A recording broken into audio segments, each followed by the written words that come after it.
Quando io l'ho provato mi ricordo che era anche difficile da trasmettere per gli altri, perché poi si incontrano nei posti di lavoro, insomma, nella vostra vita quotidiana avete a che fare con tantissime persone, non tutte sono nate nel luogo in cui poi si vive, però quello che proviamo noi verso la nostra terra anche stando fuori è qualcosa di indescrivibile, che io non ho mai trovato in tanti amici, colleghi che hanno lasciato la propria terra.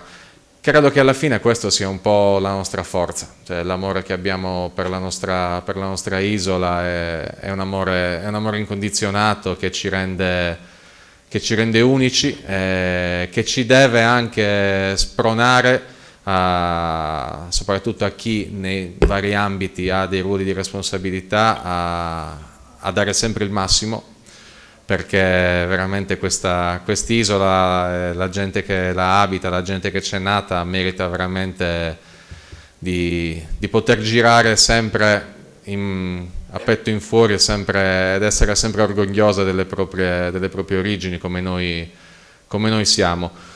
Nel nostro piccolo è quello che proviamo a fare ogni volta che arriva un calciatore nuovo, in particolare su quelli stranieri, perché sugli italiani è un po' più facile, gli facciamo da subito capire a parole cosa vuol dire giocare nel Cagliari. Con le parole ci si riesce fino a un certo punto, vi assicuro che poi già dopo un mese, 2 mesi, quando cominciano a respirare l'aria dello stadio, quando cominciano a vedere cosa vuol dire andare in giro, portare i bambini a scuola e vedere che la gente comunque ti chiede non tanto di vincere, questo è incredibile, ma ti chiede di sudare la maglia, di impegnarsi, perché poi per tanti di noi, per tanti di voi, anche qui mi ricordo quando lavoravo fuori Sardegna, il lunedì il risultato del Cagliari era un motivo di orgoglio, era un motivo di discussione, era un motivo, cioè hai visto che potete avere 70 volte i soldi che abbiamo noi, però comunque in campo noi non molliamo mai. E questa è una responsabilità che noi cerchiamo di trasferire ai nostri giocatori, agli allenatori che arrivano, che magari conoscono meno quella che è la nostra realtà. E vi assicuro che pian piano si riesce a trasmettere questa cosa, infatti dopo qualche mese che i giocatori stanno a Cagliari si rendono conto di essere capitati in un posto speciale. Quindi niente, a me faceva piacere portare un saluto del presidente, che sa che siamo qui, dell'allenatore, di tutta la squadra. Dal nostro punto di vista cerchiamo e cercheremo sempre di onorare la maglia che indossiamo, i 4 mori che fanno parte del nostro stemma, e vi assicuro che noi come dirigenza, io come sardo, cerchiamo sempre di trasmettere a chiunque indossi la nostra maglia il valore che ha quel simbolo dei 4 mori. Perché è importante, perché è giusto che lo sappiano, è giusto che lo sentano. Fateli vincere, perché quando il Cagliari perde a noi non piace. A chi piace. A chi piace. Vabbè, dai, speriamo che questo assembramento, possiamo usare questa parola, finalmente lo possiamo usare, l'assembramento con tutte le regole del caso, in qualche modo trasferisca la giusta energia, no? Visto che San Siro non è così lontano. E domani è un'impresa difficile, però di impossibile nella vita e nello sport soprattutto non c'è nulla. Grazie.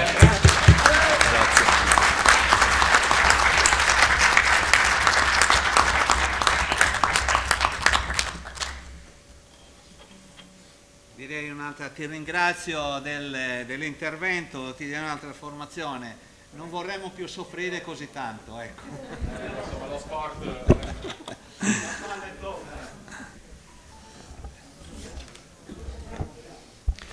A questo punto riprendiamo con gli interventi dei delegati. E siamo un po' meno perché ci sono le riunioni dei vari gruppi, sia donne che giovani, e delle circoscrizioni, pertanto siamo un po' meno. Anche perché alle 5:30 ci sarà la tele. Quindi Sì. Dimmi, questi ha detto quando vuole intervenire? alle 16:30. Ah, sì, vabbè. Cominciamo, rompiamo il ghiaccio e cominciamo con questo. Delegato, la signora Silvia Lampugnani non c'è? Non c'è, ok?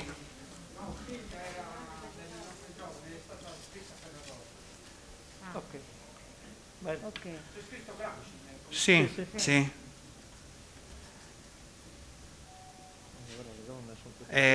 Io adesso ci provo, Tavis, che lì, guarda. Giulio, sei pronto? Sì. Ecco.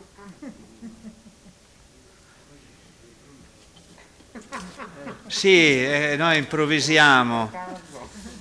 Sai che serve anche l'improvvisazione a volte, se no non vai avanti. Carissimo, dichiarati Giulio. Come dichiarati? Giulio Cesare Pizzalis del Circolo Nuraghe Fiorano. Probiviro Bravissimo. nazionale. Ciao a tutti, buon congresso. Un saluto particolare, anch'io devo rivolgere alle autorità che sono intervenute in questo nostro congresso e ci ha fatto molto piacere. Evidentemente la nostra associazione merita quello che poi vediamo, la presenza di tante persone, di tanti personaggi, dall'assessore regionale al Presidente del Consiglio della Regione e a tanti altri nostri amici e autorità che sono intervenute in questa nostra assemblea. Ho capito, sì. Devo ringraziare in modo particolare Serafina, la nostra Presidente, che in questi 10 anni di volontariato, ricordiamoci, di volontariato, ha speso moltissime energie,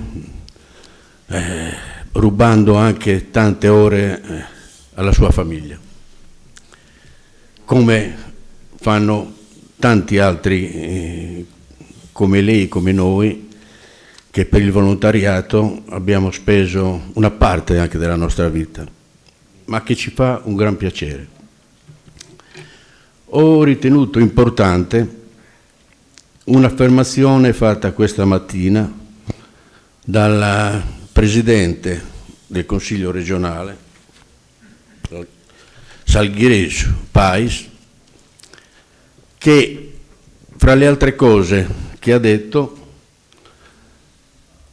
che noi sardi fuori dalla Sardegna siamo il veicolo principale della promozione della cultura della Sardegna, dei prodotti della Sardegna e tutto quello che riguarda la nostra isola.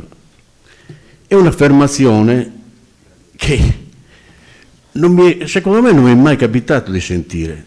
Sì, affermazioni ha fatto la nostra assessora regionale, anche di questo genere, di complimenti per la nostra associazione, certo, però questa affermazione specialmente dei prodotti e della promozione della cultura mi ha fatto veramente impressione.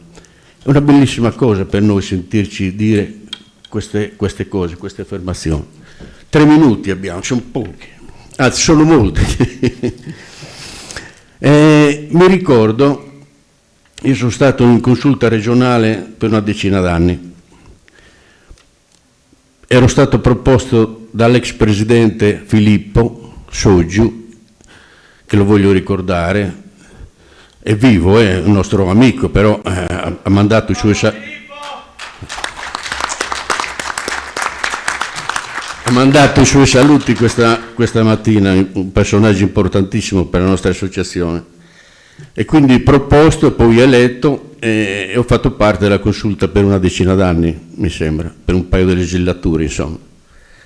E secondo me fu il primo, dopo tanti anni che la Regione Sardegna ha fatto beneficenza, diciamo, tanti aiuti agli immigrati sardi nel mondo, in Italia e nel mondo, con assistenze sociali, eccetera, eccetera. Non mi voglio prolungare.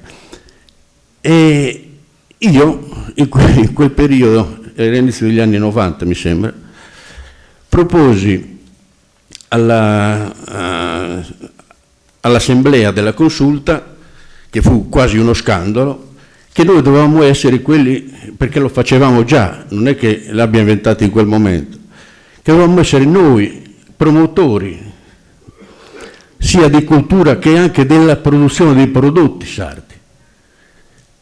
E fu uno scandalo perché fino allora c'era fatto solo assistenza sociale nel mondo dell'immigrazione. E mi ricordo che comunque andò avanti e mano a mano anche gli assessorati dell'epoca si resero conto che questa era la via da percorrere, che non potevamo tornare indietro. E quindi sono stati diversi assessori i quali si sono sempre interessati e hanno portato avanti questa cosa, fino ad arrivare ai progetti regionali inventati quasi da noi, diciamoci la verità. Perché quelli che sono seguiti dopo di me, sia Tonino Mulas che Serafina, hanno fatto un grandissimo lavoro a livello della consulta regionale che ne offriamo anche oggi e nel prossimo futuro, credo. Noi siamo arrivati a Sardatellos, per esempio sui prodotti. Dall'altra parte Eurotarget fa il suo lavoro da grandissimo tempo. Ma io sono qua, perché abbiamo poco tempo, anzi ho detto 3 minuti sono anche troppi, ho già finito, però devo parlare dei probiviri, cioè il lavoro che hanno fatto in questi 5 anni i probiviri. Allora, qua devo ringraziare tutti i presidenti, tutti della Fasi, dei circoli della Fasi, perché di cose a cui noi dovevamo interessarci non è successo niente. I probiviri sono, perché quando i circoli non funzionano, c'è qualcosa che non funziona, bisogna che si riuniscano e trovino delle soluzioni per portare avanti ancora questi circoli. Solo in un'occasione siamo intervenuti. Siamo intervenuti in un circolo, ma per motivi un po' finanziari, ma che si è poi risolto in una soluzione abbastanza buona, insomma. Ecco. Quindi io, lo devo dire, bisogna, qua ci sono tanti presidenti, però un applauso ai presidenti bisogna farlo, perché se non lo facciamo in queste occasioni non lo faremo mai più. Cioè, eccezionale. Adesso nei circoli, poiché anch'io ho girato anche nei circoli dell'Italia, specialmente nel nord-est, e sono dal punto di vista sociale dei circoli eccezionali. Cioè sono stati fatti passi avanti grandissimi. Cioè i comportamenti, il modo di stare all'interno del circolo, di rapportarsi, è tutta una cosa eccezionale, diciamoci la verità. Vado alla conclusione. Niente. Cioè niente, certamente bisogna stare, anzi qui devo ricordare gli altri 2 miei non collaboratori, gli altri miei soci, come li chiamo? Gianni Collu, che non sta bene, e gli mandiamo i nostri saluti. Poi Maria Gianni, che li merita veramente, perché è stato un grande in tutti questi tantissimi anni che ha partecipato nella fase. E poi Maria Marcedu, che è un po' che non vedo anch'io, a volte ci sentiamo, a volte non riesco, forse Serafina sa qualcosa in più, che salutiamo anche lei. È zona rossa, sono in zona rossa, esatto. Faccio un saluto poi per vedere se c'è. Sì, concludo ringraziandovi. Per il prossimo futuro, cosa vedo? Due solo cose dico. Sardatellus per noi è una cosa importantissima. Ricordiamoci quello che dirà ancora qualcun altro su queste problematiche. E poi io credo ancora nella insularità, perché io ci vedo nell'insularità, appena approvata al Senato, che sì, speriamo che venga approvata nel giro di pochissimo tempo, perché vedo anche per noi, per i nostri circoli, una grande opportunità, perché chiaramente bisognerà che questa insularità venga finanziata, naturalmente. Io vedo nell'insularità grandi opportunità, anche, soprattutto finanziarie, ma soprattutto per risolvere i gravi problemi della Sardegna, che sono quelli della continuità, lo sappiamo, territoriale. Io ci spero in questo, cioè non solo io chiaramente, ma bisogna che noi da qui in avanti, nelle nostre riunioni e a livello nazionale, non dobbiamo fare riunioni senza parlare dell'insularità, dell'importanza che ha per noi l'insularità. Grazie a tutti. Ciao. Grazie mille Giulio, il nostro condottiero per tantissimi anni e rappresentante alla Consulta per tantissimi anni e anche amico carissimo che ci troviamo ogni tanto a Budoni in ferie. Colgo l'occasione intanto per un saluto all'onorevole deputato Alberto Manca, che è qui presente fra noi. Grazie della sua presenza.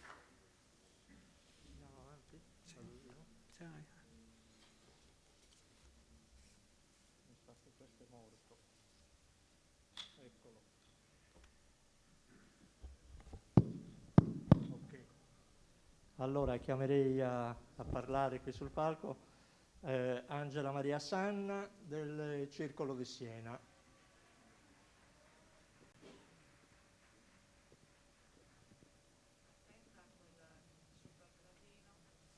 Ora c'è il gradino doppio. Buonasera a tutti. Mi presento, sono Angela Sanna, sono consigliere del Circolo Peppino Mireo di Siena, che ho l'onore di rappresentare in questo congresso. Sono qui come delegata della nostra presidente Dina Meloni, che purtroppo non è potuta essere presente per motivi familiari. Vi manda i saluti a tutti i presenti, assessori, a tutte le autorità, presidenti, assessori e a tutti gli altri presenti. Come già ricordato questa mattina il presidente del Circolo di Firenze, Angelino Mereo, per quanto riguarda la partecipazione del Circolo di Siena, che è stato insieme agli altri circoli della nostra circoscrizione ed alcuni circoli all'estero tra gli ideatori fondatori del laboratorio Distanti ma Uniti, Casa Sardegna Online, promuovendo, organizzando e partecipando a tutti gli eventi che si sono susseguiti dalla fine di aprile 2020 fino a sabato 27 novembre 2021, data in cui abbiamo celebrato la giornata internazionale per l'abolizione della violenza sulle donne. Riguardo però a questo progetto, al laboratorio e al suo sviluppo, è stato ampiamente descritto da Angelino Mereo, dalla Concas e dall'assessore Zedda. E quindi io in questo caso il mio intervento sarà dedicato ad illustrare un progetto in particolare a cui teniamo molto, perché più di altri evidenzia e consolida il nostro impegno di promozione e valorizzazione della Sardegna.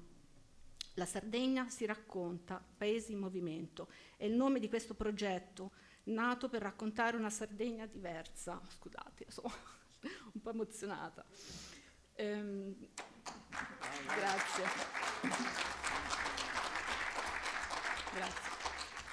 Poco commerciale e spesso anche poco marittima, una Sardegna che valorizza la storia, la cultura, le tradizioni, le persone, declinandole attraverso la scelta di un turismo sostenibile e sensibile alle peculiarità del territorio. Un viaggio virtuale che ogni volta incuriosisce e cattura chi partecipa, tanto da far desiderare il viaggio vero, quello che mette in relazione il viaggiatore con la meta del viaggio. Un turismo che potremmo definire di seconda linea, tra virgolette, praticabile in tutto l'arco dell'anno, non meno importante di quello balneare. L'intento è quindi quello di rivolgerci a quei turisti curiosi che ricercano luoghi, paesaggi, sensazioni ed esperienze fuori dalle rotte esclusivamente commerciali, lontane dai parchi giochi a cui sono state ridotte alcune zone della nostra isola. Potremmo definirli militanti di un turismo consapevole e responsabile, che non da meno gradisce il buon cibo sano da filiera corta, che rispetta il territorio e l'ambiente e che addirittura lo custodisce, lo vive e lo difende, che riesce ad entrare in sintonia con la cultura e la tradizione. Sottolineiamo qui l'importanza che il progetto ha per la valorizzazione e a volte la riscoperta delle produzioni alimentari tipiche che meritano di essere conosciute e diffuse grazie alla collaborazione della piattaforma Sardatellus. Un turismo per la famiglia, condiviso e organizzato con gli amici, che fa della vacanza occasione di arricchimento di saperi e sapori. Ideato, studiato e messo a punto a fine 2020, il progetto si protrarrà almeno fino alla prossima primavera. Diversi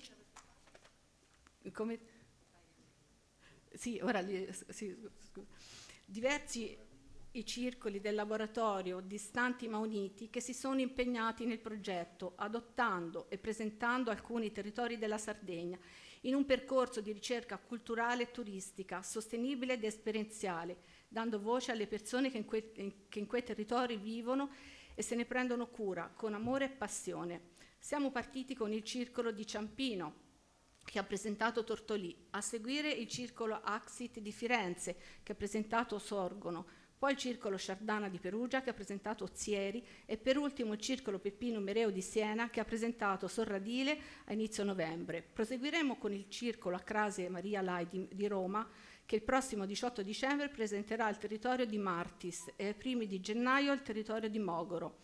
In programmazione Bitti da parte del Circolo di Firenze e Armungia da parte del Circolo di Siena. In questo percorso abbiamo incontrato delle persone cosiddette comuni, che vivono la realtà del proprio territorio come qualcosa di bello e prezioso da offrire alla conoscenza degli altri. Abbiamo incontrato amministratori lungimiranti nel pensiero e nelle realizzazioni. Abbiamo incontrato i giovani che hanno deciso, dopo aver studiato fuori dai confini dell'isola, di tornare per riprendere in mano attività e produzioni perse nell'oblio del tempo e rivitalizzare così l'economia. Abbiamo incontrato la cultura e la storia attraverso la voce degli illustri docenti universitari, storici, archeologi, cultori della memoria, scrittori che si sono avvicendati nei vari eventi proposti. Non solo promozione turistica, ma amore per le proprie radici e passione nel raccontarle. Con Armungia, Siena farà un passo in più, ampliando la proposta per il laboratorio Distanti ma Uniti. Dopo il viaggio virtuale, infatti, realizzerà il viaggio vero per concretizzare in prima persona l'obiettivo del progetto. Un passo in più, dunque, una proposta più ampia da condividere con i nostri compagni di viaggio del laboratorio, per realizzare in presenza l'esperienza vissuta virtualmente, per concludere il percorso virtuale con il viaggio vero, accompagnati da coloro che ci hanno illustrato i territori per fare esperienza di quello che abbiamo solo potuto apprezzare attraverso le immagini e il racconto. Tutti i nostri eventi vengono trasmessi in diretta sulla piattaforma Facebook del laboratorio e in streaming sulla piattaforma della TV Agio Noas e scaricabili dal nostro canale YouTube.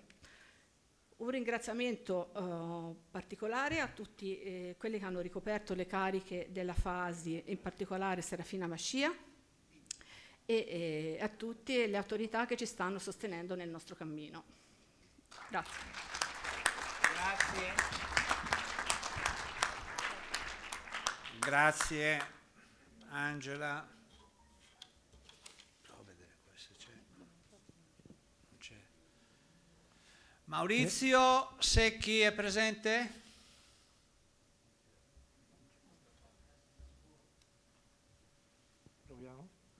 Luciana Sedda è in sala? Eccola, bene. Benissimo Luciana.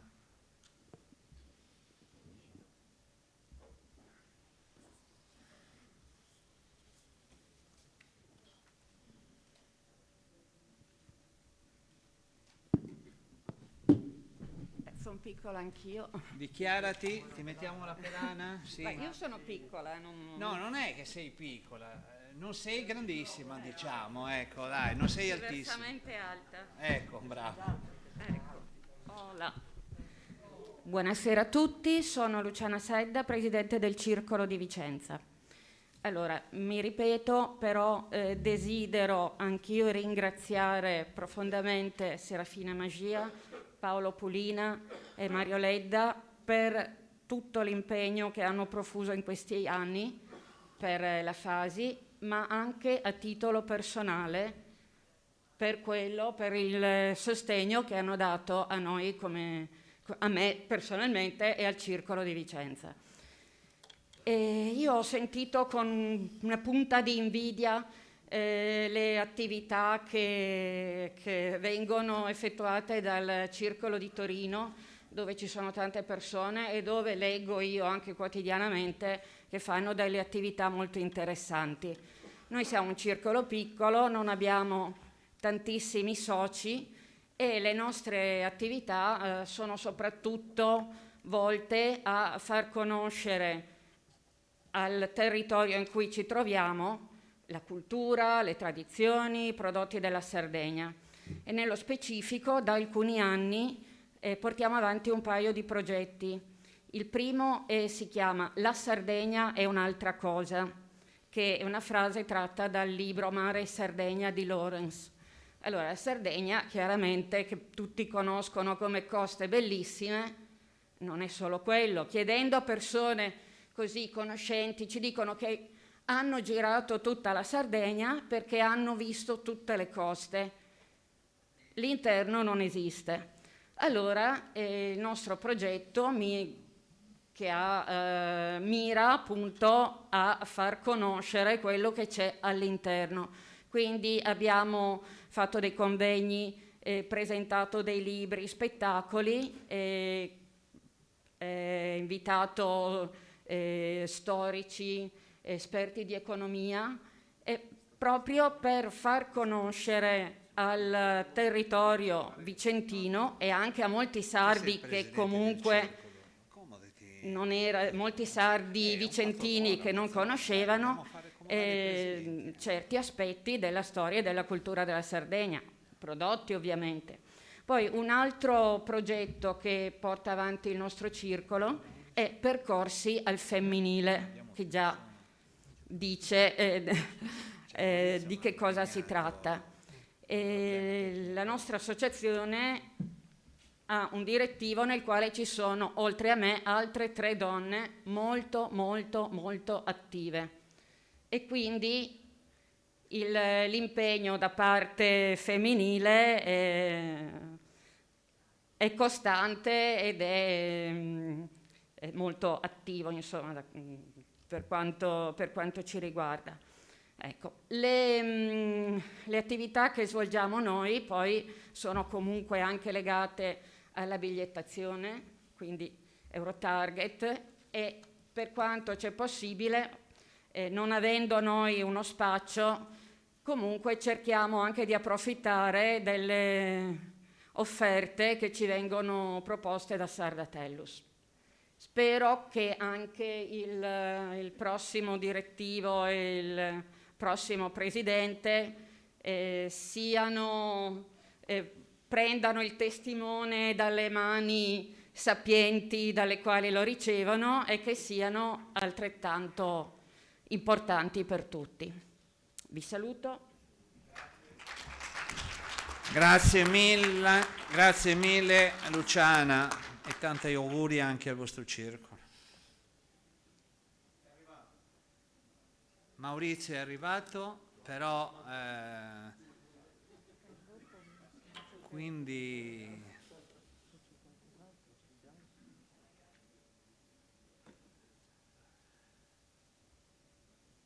restiamo in attesa di qualche delegato che vuole intervenire.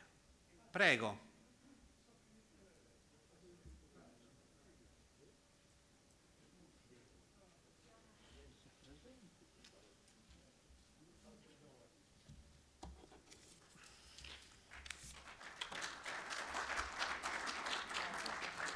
Dichiarati per cortesia. Sì. Ciao a tutti, buongiorno a tutti e a tutte. Sono Cogotti Greta del Circolo Sunuraga di Biella e faccio parte anche della fase dei giovani. A Firenze, in questi ultimi mesi in particolare, ci siamo chiesti quali potessero essere dei temi da affrontare durante questo congresso, anche in chiave di interventi futuri di utilità per la nostra terra. Negli ultimi anni, e con una pandemia in corso da cui stiamo faticosamente uscendo, è stato chiaro che qualsiasi politica si decide di intraprendere non si può non pensare all'ambiente. L'inquinamento dovuto allo stile di vita che ha caratterizzato in particolare la seconda metà del XXI secolo e del terzo millennio, il sovrappopolamento mondiale, i cui dati ci dicono chiaramente che stiamo consumando più di quanto la Terra ci possa produrre. Per riuscire a salvarci come specie è necessario un cambio di direzione. Al di fuori dall'Italia sono molte le nazioni che hanno, anche solo all'interno dell'Unione Europea, hanno fatto politiche ambientali. In Italia invece siamo partiti in ritardo, fuori tempo massimo, e chiaramente la Sardegna non può essere esente. Infatti, secondo i dati del Ministero dell'Ambiente del 2019, vedono la Sardegna, dopo il Piemonte, come la regione più inquinata d'Italia. Infatti l'inquinamento a terra si estende per 21.625 ettari, mentre la contaminazione del mare risulta addirittura più ampia, raggiungendo i 35.164 ettari. Le aree individuate riguardano il Sulcis Inglesiente e Guspini a sud, Porto Torres a nord. La prima è quella più estesa e comprende più di 50.000 ettari, dove rientra anche l'area industriale di Cagliari, Saroc, a causa della raffineria Saras. A nord invece l'area è più circoscritta e non arriva nemmeno a 5.000 ettari. Visto e considerato che la regione Sardegna vive prevalentemente di agricoltura e allevamento, visto e considerato che non si può puntare sul turismo offrendo una terra contaminata, è necessario un cambio di passo. Attualmente le bonifiche stanno andando a rilento e che attualmente sono attive solo per il 10% delle aree interessate. Noi come associazione e come federazione di associazioni che ha a cuore la nostra terra di origine ha il compito e il dovere morale di chiedere alle istituzioni di porre l'attenzione su queste tematiche. La Sardegna non è solo belle spiagge, ha beni culturali inestimabili che contano più di 5.000 anni di storia ed è famosa per la sua natura incontaminata e selvaggia. Inoltre la tutela ambientale non riguarda solo il paesaggio, ma anche la salute dei suoi cittadini. Sicuramente puntare sulla transizione ecologica vuol dire occuparsi di diversi ambiti. Per esempio, all'oggi il trasporto pubblico è praticamente assente o comunque non soddisfacente. Questo, a differenza di altre zone d'Italia, potrebbe essere un punto a favore, perché si potrebbe creare un nuovo trasporto pubblico ecologico a quasi impatto zero. In alcune zone sono già presenti delle piste ciclabili ben collegate. Sarebbe importante proseguire in questa direzione per creare una ritta e fitta strada ciclabile. Infine, non per ordine di importanza, diventa cruciale puntare sempre più maggiormente sull'agricoltura e allevamenti biologici. Ovviamente il mio discorso non avrebbe senso se non parlassi delle zone militari e delle discariche nucleari che invadono la regione. Vero? Grazie. Non me l'aspettavo. È vero che la Sardegna ha preso una ricompensa per tutto questo, ma per la salvaguardia ambientale è chiaro che servono posizioni diverse. In particolare per quanto riguarda le scorie nucleari, inaccettabile che i siti siano sempre in Sardegna. Il nostro no deve essere categorico e le istituzioni devono in questo senso ascoltarci e fare il possibile per impedire che altri siti vengano utilizzati sull'isola. In questi mesi si sono riaperte le trattative per partire con i lavori nel 2022. Sono state individuate anche altre regioni d'Italia che potrebbero ospitare la nuova discarica. Il mio augurio è che le istituzioni si facciano carico della questione portando a casa il risultato migliore per la nostra terra, ovvero no altri siti di scorie nucleari. Come Fasi Giovani, come Circolo su Nuraghe, come Sardi, riteniamo che anche se non viviamo nell'isola, non possiamo non esimerci dalle questioni ambientali.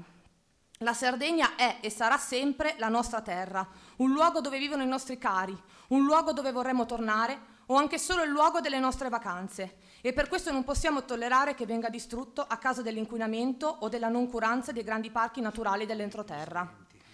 I cambiamenti climatici sono sotto gli occhi di tutti.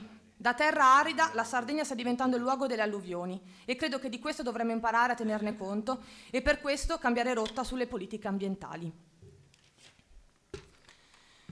Come Circolo stiamo facendo la nostra parte, piantando ogni anno alla festa degli alberi di novembre un albero per ogni nuovo nato di origine sarda. Inoltre, sempre nel nostro parco dato in concessione dal Comune di Biella, abbiamo realizzato la Casa delle Api in collaborazione con le associazioni e le cooperative del territorio. Queste saranno visitabili anche dalle scuole, di alcune classi delle scuole primarie di Biella. Certo, il nostro è solo un seme, da soli non cambierà molto, ma insieme possiamo fare la differenza. Insieme al cambio di rotta regionale, nazionale ed europeo, per quello che riguarda l'ambiente, è qualcosa che sicuramente possiamo ottenere molto di più. Salvaguardare l'ambiente, attuare politiche ambientali efficaci ed efficienti ci garantisce un futuro a noi e alle nuove generazioni. Grazie. Grazie a te Greta. Grazie a te. Magari non è questa la sede, però c'è qualche assolutamente dibattito in corso su questi dati un po', diciamo così, qualcuno anche in libertà. Fa parte del settore sardo, è responsabile del settore. Sì, è qui, interviene. Bene, allora diamo la parola adesso a Marco Secchi, dell'assessorato al lavoro, responsabile del settore per la Regione Sardegna.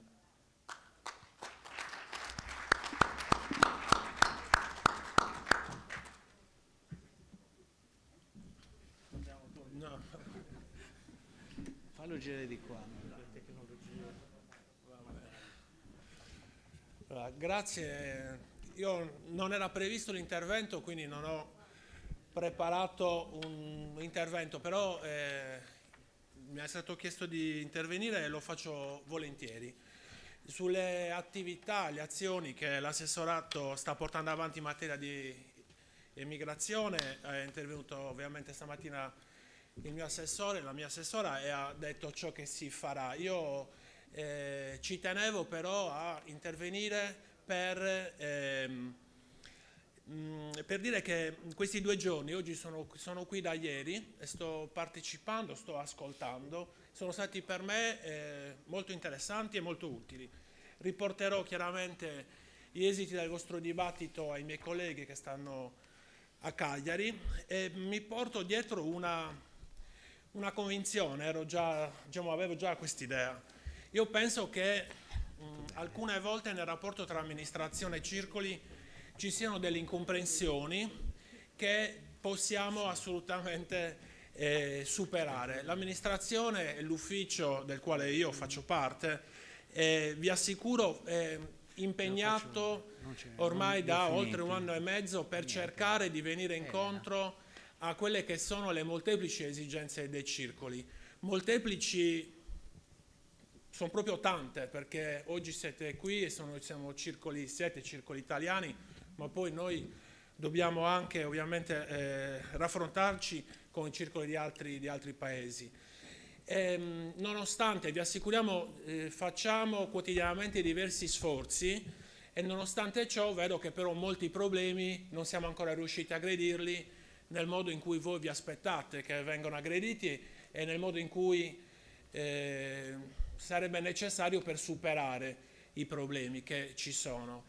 Io posso soltanto impegnarmi e garantirvi che da lunedì, da dopodomani, moltiplicheremo i nostri sforzi e dirvi anche che l'assessorato è aperto, è un luogo aperto, come è stato spesso definito anche dal vicepresidente, e per questo per noi è importante il confronto, non solo in queste sedi, ma quotidianamente. Noi fin dall'inizio abbiamo chiesto di avere un contatto con voi, lo abbiamo avuto grazie alla vostra Presidente. Vorremmo però migliorare, faremo richiesta al nuovo Consiglio direttivo di organizzare periodicamente degli incontri già con alcuni coordinatori territoriali. Oggi ho avuto modo di prendere degli appuntamenti che sicuramente andremo a confermare per i primi di gennaio. Tramite questi incontri speriamo di poter migliorare la nostra azione amministrativa e di potervi dare quelle risposte che mi rendo conto alcune volte non avete sentito come positivo.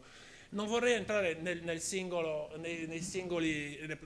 problematiche, ma diciamo quello che l'assessorato sta facendo, come ad esempio l'individuazione di criteri per la ripartizione dei contributi, vi assicuro che sono delle soluzioni sicuramente sperimentali, sicuramente perfettibili. Siamo assolutamente consapevoli che sono delle soluzioni che attraverso il confronto con i circoli, con le federazioni, con le associazioni dovranno essere migliorate, ma vi assicuro che sono state immaginate e attuate in questa prima fase per migliorare, per darvi maggiori possibilità, per cercare anche di rendere i circoli in una situazione più ugualitaria, più uguale, perché abbiamo trovato spesso delle situazioni molto differenti che ai nostri occhi, con circoli che avevano lo stesso numero di soci, che operavano nella stessa nazione, che svolgevano anche un numero di attività identico, avevano dei contributi molto differenti. Allora abbiamo dovuto reinventarci, abbiamo dovuto pensare dei criteri per cercare di superare queste situazioni. Io mi rendo conto che molti di voi non l'hanno percepita così come noi pensavamo che l'avreste vista, quindi dobbiamo migliorarla. Dall'anno prossimo ci saranno delle proposte. Una cosa che mi impegno a fare è presentare alla vicepresidente già entro il mese di fine di gennaio una bozza di piano, in modo tale che se ne possa incominciare a discutere in sede di consulta, con le federazioni, con i singoli circoli, se ce ne sarà la possibilità, e arrivare quindi a poterlo dare una concreta attuazione subito dopo che la legge di bilancio sarà approvata.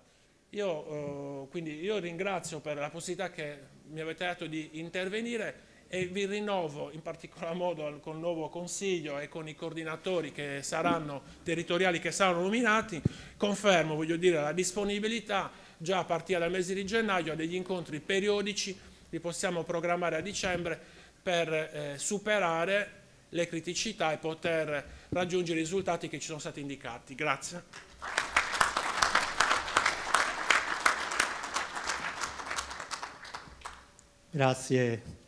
Grazie per l'intervento. Noi facciamo tesoro di queste parole e dell'impegno della Regione in attesa appunto di andare avanti e di arrivare veramente ai risultati concreti.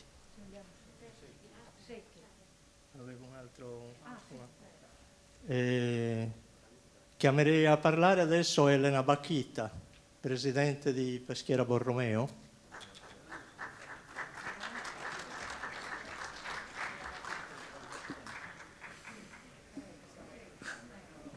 La facciamo correre.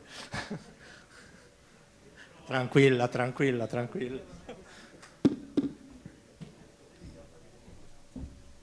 ti mettiamo il gradino.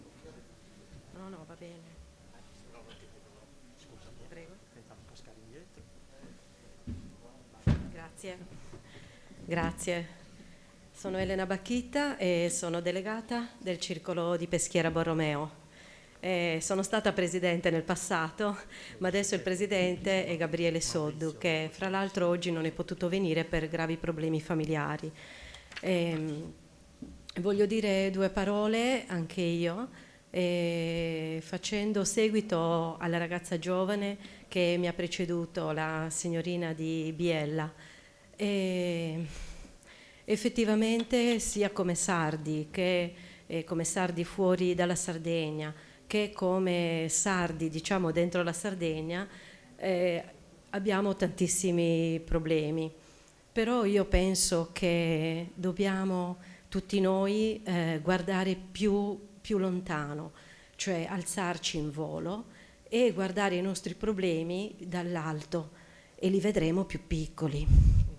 Non solo, noi veniamo da una terra che è la più antica d'Europa e quindi i nostri avi hanno superato la qualunque e spesso non avevano strumenti per affrontare le cose, per affrontare i problemi. Allora noi siamo l'estratto di questi avi grandissimi che abbiamo avuto e allora dobbiamo rimboccarci le maniche e cercare di fare il possibile per risolvere tutti i problemi. Io penso che i problemi non si risolvono uno per uno, bensì quando noi affrontiamo una situazione complessa dobbiamo cercare con una stessa scelta, quindi con una certa attività, di risolvere più problemi contemporaneamente. Ok? Quindi uno di questi modi per risolvere i problemi contemporaneamente ce l'avete su questo libro che avete ricevuto tutti ed è la sussidiarietà e ve la leggo perché è bellissima. C'è una parola bellissima, molto desueta ormai nella politica e nella cultura, che è sussidiarietà. Quando funziona questa parolina magica, ognuno si assume gli impegni che può assumersi e l'altro sa che deve fare la stessa cosa, privato o pubblico che sia. In questo modo, allora, il nostro strano e grande paese ce la fa. Grazie a tutti.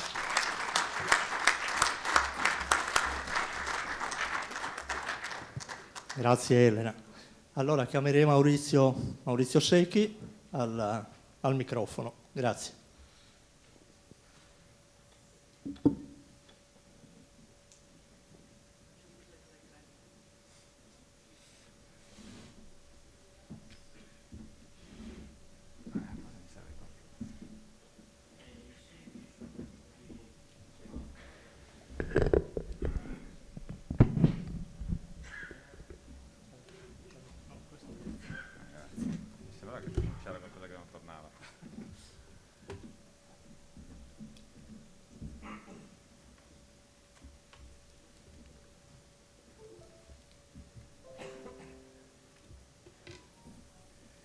Allora, si tratterà di un intervento di tipo tecnico. Se tu levi la mascherina vicino al microfono, ok. Allora, il mio intervento sarà un intervento di tipo tecnico. Un intervento come fasi.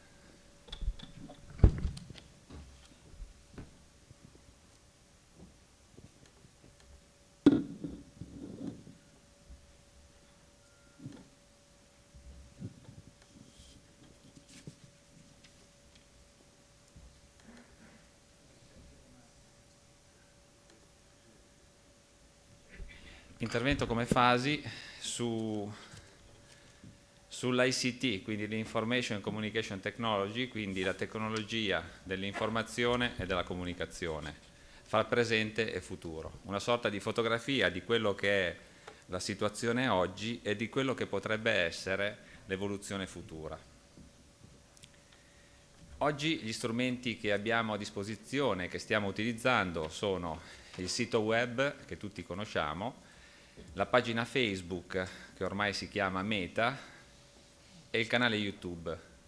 Il sito internet fondamentalmente per noi è il biglietto da visita della Fasi, dove si va per capire chi è la Fasi, cosa fa la Fasi. Contiene che cosa? Contiene fondamentalmente annunci di eventi che provengono dai circoli della Fasi, e questa è la sezione più aggiornata che noi abbiamo, curata da un instancabile e infaticabile Paolo Pulina, a cui farei un applauso anche se non c'è.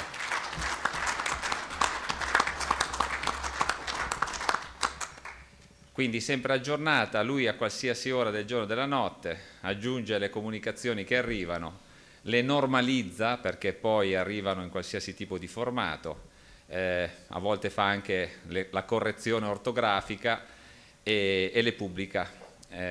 Oltre a questo ci sono notizie di iniziative sulle quali però non siamo così puntuali purtroppo, e sicuramente abbiamo tutta una sezione legata ai progetti regionali Fasi. Sulla pagina Facebook invece cosa abbiamo? Sulla pagina Facebook abbiamo, sentite, sì? Ok.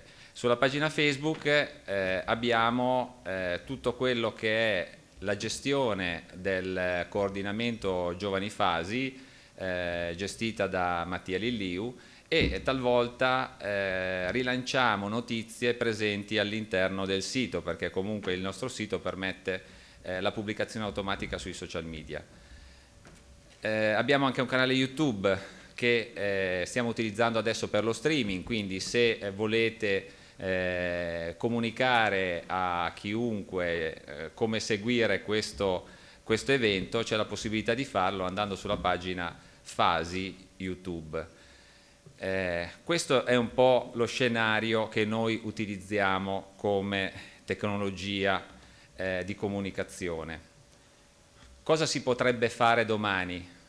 Al minimo manutenere quello che abbiamo oggi, perché comunque quello che abbiamo è un patrimonio.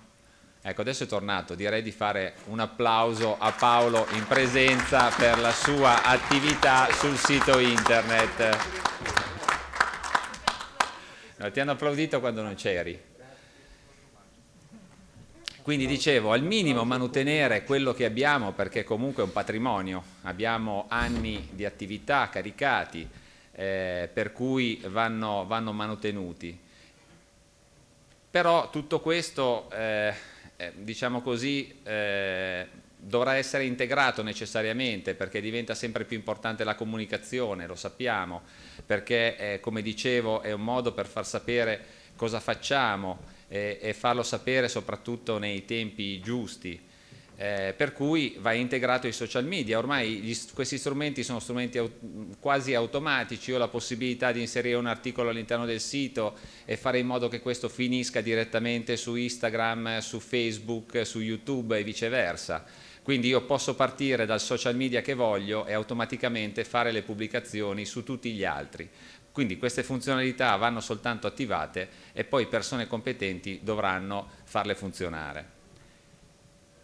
Naturalmente per i giovani che non guardano Facebook, i giovani non guardano il sito internet, i giovani cosa guardano? Ormai guardano TikTok, ormai guardano l'equivalente di TikTok che è la parte reel di Instagram. Scusate questi termini tecnici, ma comunque chi è interessato a questi discorsi immagino che possa capirli. Quindi si tratta di pubblicare su questi siti dei filmati da 30 secondi, un minuto, perché questa è la logica e la politica funzionale di gestione di questi siti.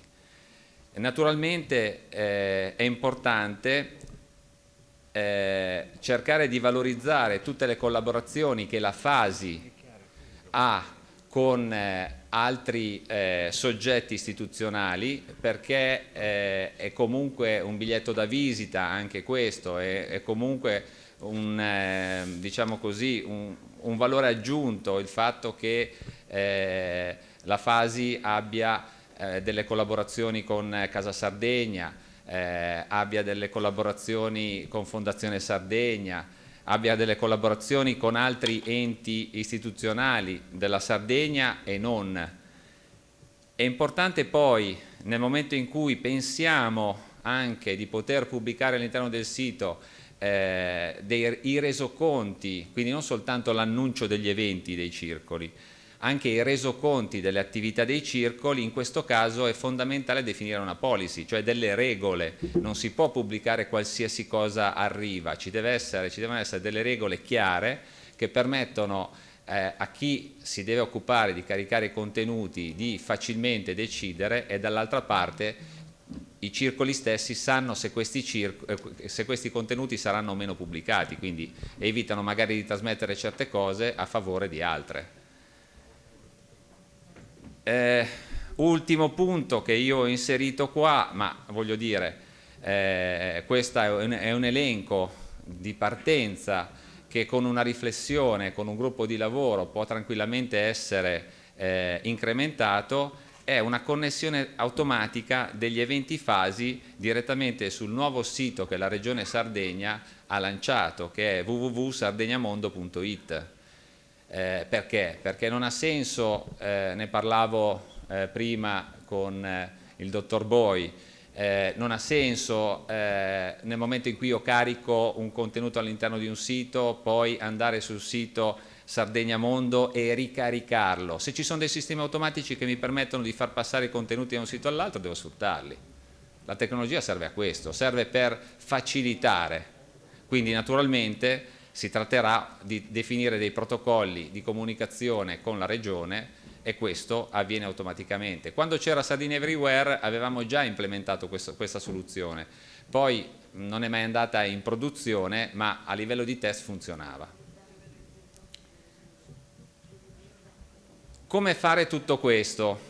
Perché sono tante belle parole, però poi ci vuole qualcuno che faccia tutto questo. Non è pensabile con la struttura che abbiamo oggi riuscire a farlo, anche perché il nostro redattore, correttore di bozze, caricatore di contenuti Paolo Pulina ci ha dato una brutta notizia, ci ha detto che lui non si occuperà più di caricare gli eventi, per cui dobbiamo attrezzarci, ma comunque non basterebbe la sua disponibilità e in parte la mia e quella di Mattia per portare avanti questo. Perché? Perché ci vuole un team coordinato con delle professionalità ben chiare che pubblichi tutti questi contenuti in tempi opportuni, seguendo l'esempio di Paolo che come ho detto prima, quando lui non c'era, lui li inseriva il sabato, la domenica, la notte, a seconda dell'urgenza, in qualsiasi momento,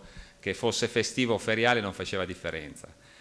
Quindi sicuramente serve, cioè un esempio potrebbe essere, partiamo con un team di lavoro prendendo delle persone professionali dalle diverse circoscrizioni, quindi un team di 8 persone, 2 per circoscrizione, questa è un'idea.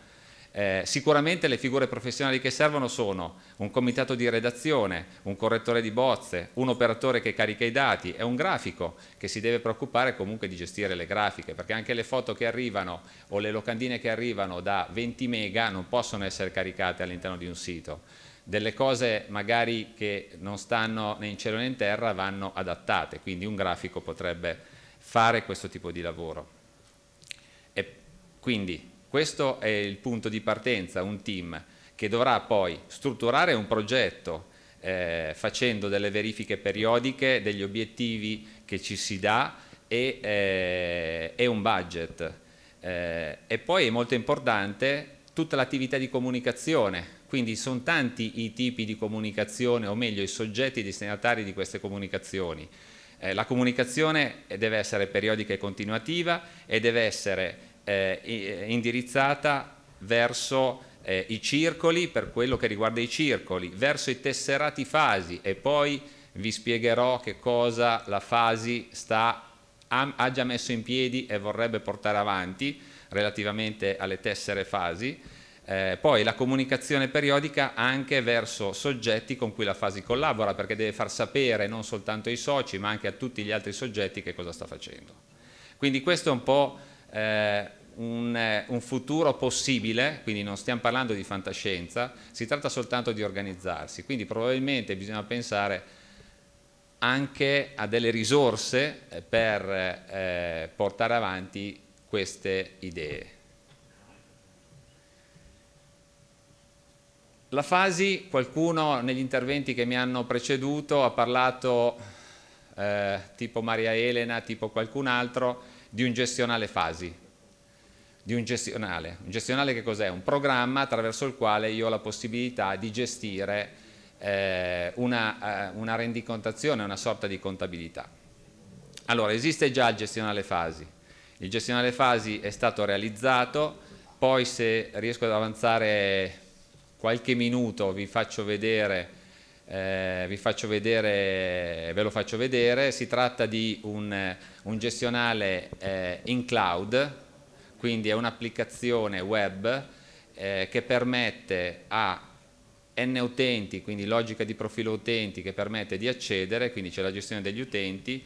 All'interno quindi abbiamo la possibilità di gestire, come vedete in queste immagini, fondamentalmente 4 tipi di contenuti: le anagrafiche, la contabilità, i progetti e le esportazioni. È stato fatto a immagine e somiglianza di tutte le necessità che la Fasi ha, ma di conseguenza i circoli, nella rendicontazione verso la Regione, e quindi anche nella rendicontazione per la gestione personale, per cui c'è la possibilità che ogni pezza giustificativa venga classificata come da mettere nel rendiconto per la Regione piuttosto che per uso interno, perché come sapete ci sono spese che possono essere rendicontate e altre che non lo possono essere.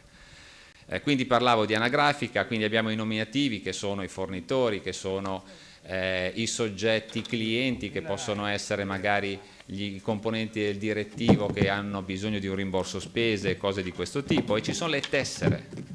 C'è la parte tessere che permette una gestione molto importante, cioè a partire dal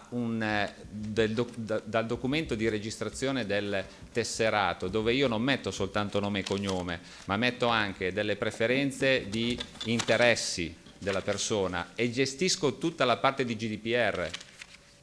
Noi abbiamo 2 strumenti fondamentali che sono Eurotarget e Sardatellus, quindi noi possiamo e dobbiamo, nei moduli che vi avevo fornito qualche anno fa, avevano già tutta la policy, tutta la gestione del GDPR, quindi basta far firmare al socio l'autorizzazione a poter trasmettere i dati a Eurotarget e a Sardatellus, e questi dati possono essere dati a Eurotarget, possono essere dati a Sardatellus per tutte le comunicazioni commerciali che loro hanno in previsione di fare.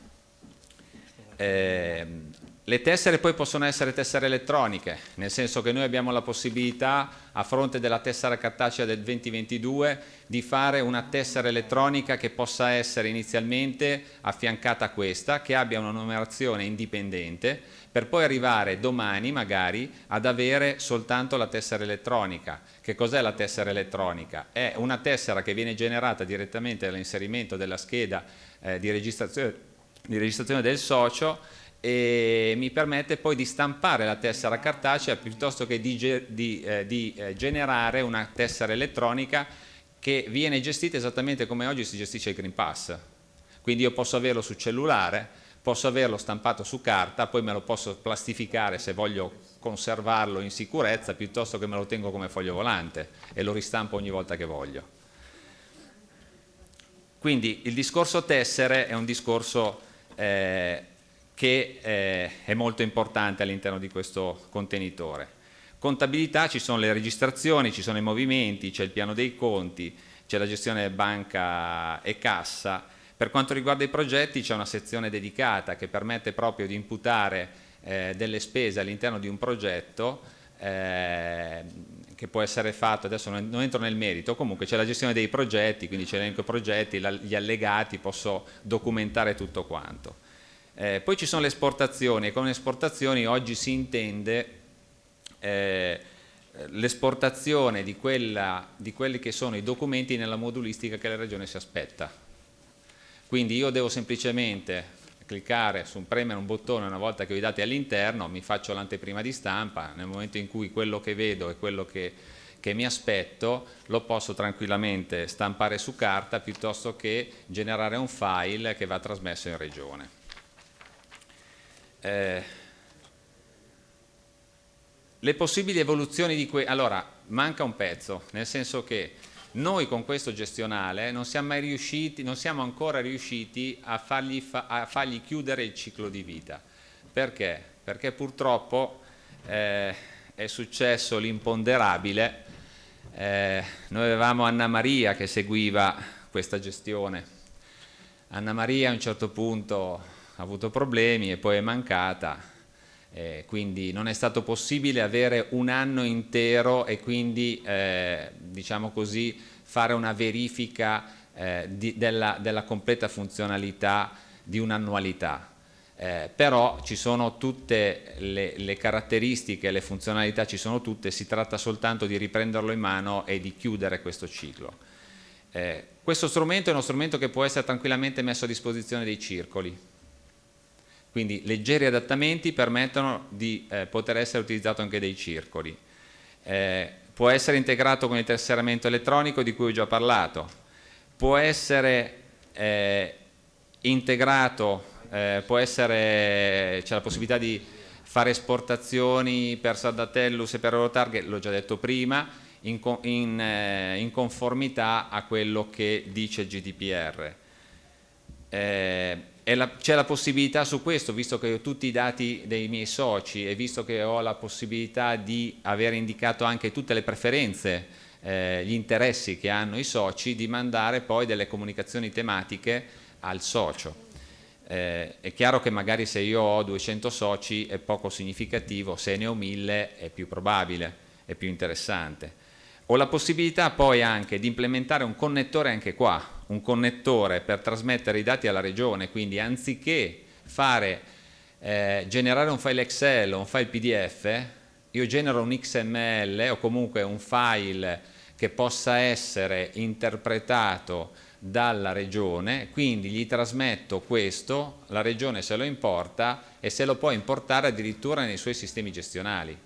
Quindi se lo può importare in modalità, diciamo così, non definitiva, si verifica i contenuti, nel momento in cui li ha verificati e vede che effettivamente sono coerenti, a quel punto li conferma e ce li ha nel suo gestionale. Abbiamo fatto, come azienda, abbiamo fatto anche integrazioni con SAP, per cui non c'è problema, si tratta semplicemente di definire quelli che sono i tracciati record, di definire quelle che sono le policy di importazione e si fa, quindi non ci sono problemi, basta soltanto avere la volontà di farlo. Anche qua è necessaria un team di lavoro, cioè ci deve essere anche qua un team di lavoro che va costituito e fondamentalmente deve essere rappresentativo per la fase, quindi l'ideale sarebbe proprio pescare dalle 4 circoscrizioni, esattamente come avevo detto per quanto riguarda la parte di comunicazione. Fine. Quindi con questo concludo la mia presentazione, che non è una presentazione chiusa, è una presentazione assolutamente aperta e quindi sono disponibile sia nei confronti dei circoli per parlare e discutere di questi aspetti, sia con la Regione che qua è presente per qualsiasi approfondimento. Grazie.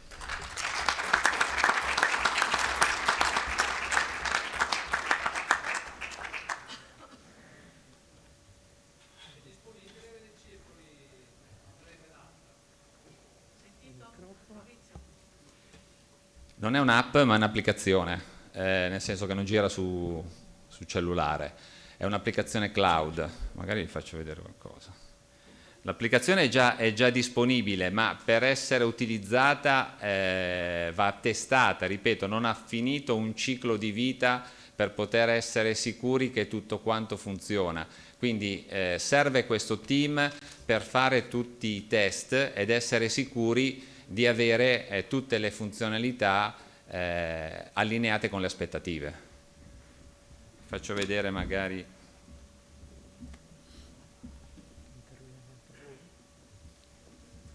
No, ma qua non siamo collegati a internet, quindi non riusciamo a farlo, niente. Prossimamente, abbiate pazienza. Ok, grazie. Grazie a te Maurizio. Invitiamo a relazionare Ignazio Bui, dello staff assessore del lavoro. Non spaventatevi, nessuna relazione, solo un intervento intanto di saluto e di ringraziamento. Il mio è un po' un ritorno a casa dopo 10 anni, avendo fatto esperienza del mondo dell'emigrazione quando era assessore Franco Manca, quindi il primo riferimento voglio farlo all'assessore Alessandra Zedda per la fiducia che ha riposto in me e che continua a riporre.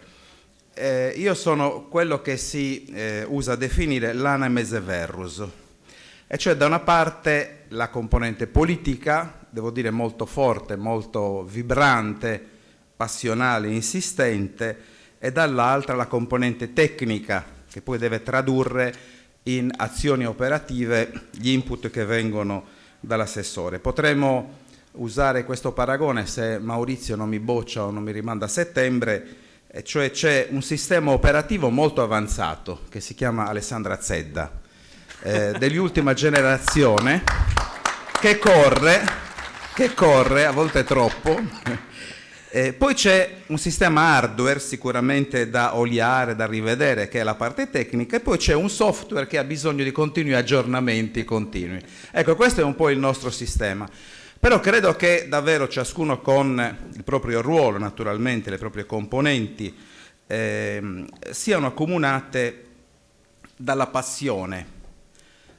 Certamente è una forte, un'irrefrenabile passione di entusiasmo dell'assessore, non lo dico perché qui, ma tutti voi avete avuto modo di conoscerle, di sentire anche le parole, perché fin dal primo momento ha inteso valorizzare la rete dell'emigrazione. Non dimenticate che la sua prima uscita pubblica è stata in Argentina, la sua prima uscita pubblica dopo la pandemia in presenza è stata in Svizzera, oggi è presente qui, a testimoniare davvero una convinzione reale, non farlocca o giusto per dire. Allora si tratta davvero di fare in modo che, anche quello che diceva Marco Secchi, davvero trovare il modo che intanto la comunicazione migliori. Credo davvero che ci sia la possibilità e la necessità che il sistema regione sia più accogliente. È vero che c'è un problema di risorse umane, che rende a volte più difficile, più tecnico e a volte anche un po' troppo schizzato il rapporto di comunicazione. Però da questo punto di vista tenete conto che lo staff dell'assessore, l'ufficio di gabinetto è stato istituito per questo, quindi da questo punto di vista voi contate sulla nostra disponibilità, fate pure riferimento, perché davvero al di là delle battute c'è la possibilità da parte nostra intanto di interloquire con l'assessore, perché siamo suoi diretti collaboratori, ma anche poi di intervenire sulla struttura tecnica, avendo già individuato quelle che sono le esigenze che manifestate. Credo che questo congresso, che rappresenta certamente una novità perché è il primo evento di nuovo in presenza in Italia dopo la pandemia, è importante anche perché siamo tutti presenti. Ci sono le alte cariche del Consiglio regionale, c'è la vicepresidente, l'assessore, c'è la struttura dell'ufficio di gabinetto, c'è la struttura tecnica. Allora credo che da qui possa partire, questo è quello che io ho respirato in questi giorni, una spinta motivazionale uguale e contraria al Covid. Certo, non potrà restituirci le persone che abbiamo perduto fisicamente, ma sono certo che potrà conquistarne molte altre per corrispondere adeguatamente alle sfide, ai programmi che l'assessore metterà in campo, ma soprattutto alla nostra grande voglia di Sardegna. Grazie.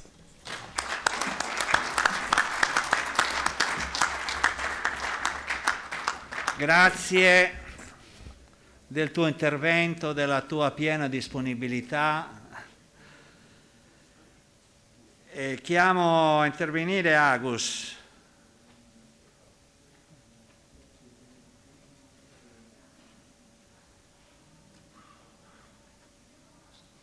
Cos'è Roberto questo? Sì, Roberto. Sì. Agus Roberto, dichiarati anche te.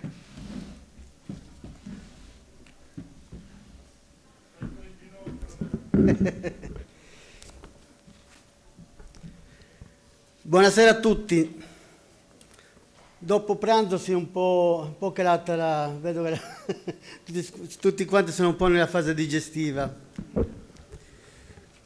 Come disse un balbuziente, sarò breve e circonciso. È preoccupante quando non si presenta. Comunque un carissimo saluto al gruppo dirigente uscente, soprattutto a Serafina e Grande Pulina, perché hanno fatto un lavoro egregio in questi ultimi 10 anni. L'abbiamo detto, ripetuto, ma è sempre meglio ricordarlo, perché solo chi ci ha lavorato, solo chi sa l'impegno che si sono presi, insomma, hanno fatto un grandissimo lavoro. Quindi vorrei un applauso da parte di voi sempre per queste grandi persone, perché se oggi siamo qua è anche merito loro.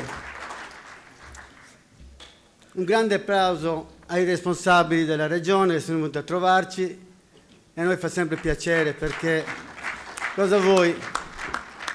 Il nostro cuore è rimasto là e loro sono i nostri rappresentanti, quindi chi ci viene incontro, chi ci ama, chi ci è vicino, in sostanza è sempre ben voluto. Ed è anche ammirevole che chiunque prende un incarico di questo spessore, di qualsiasi responsabilità oggigiorno, è un eroe, perché è facile parlare, fare ragionamenti da bar, ma poi chi c'è in mezzo sa benissimo le responsabilità che ci sono. E avere la responsabilità di tanti settori, di tante anime, è molto difficile. Quindi veramente un grande applauso ai nostri responsabili regionali e allora al grande lavoro che stanno facendo per tutti noi. E l'impegno che si prendono anche per la fase per l'immigrazione, ciò che nel passato purtroppo è venuto sempre e spesso a mancare. Io sono un po' pragmatico, quindi vado un po' 3-4 punti che mi stanno un po' a cuore.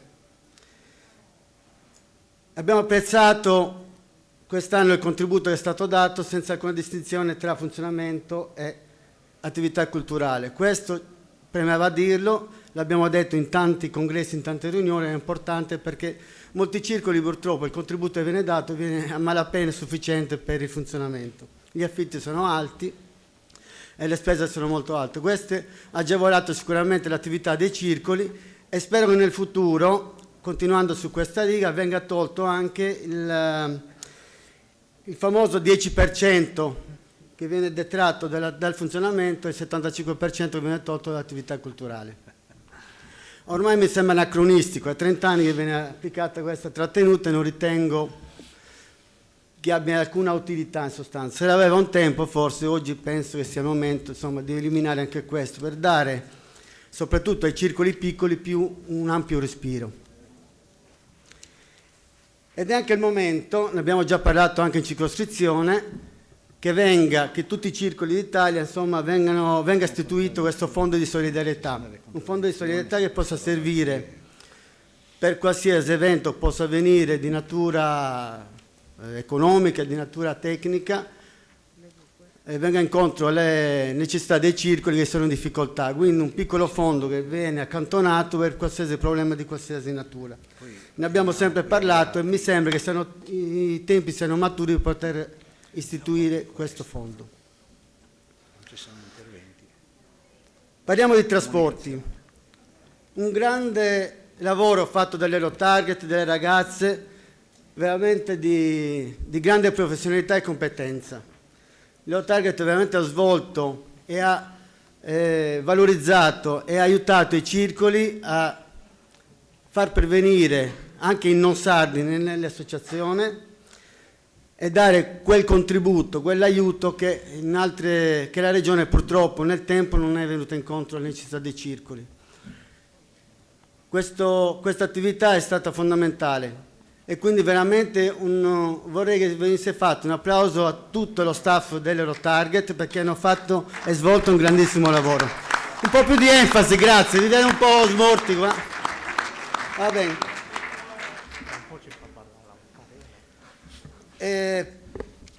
Una nota negativa sui trasporti. Quest'anno, un po' l'anno scorso, per ovvi motivi sul Covid, ma quest'anno sono verificati spesso molti disagi con i traghetti, ritardi, cancellazione, mancata comunicazione.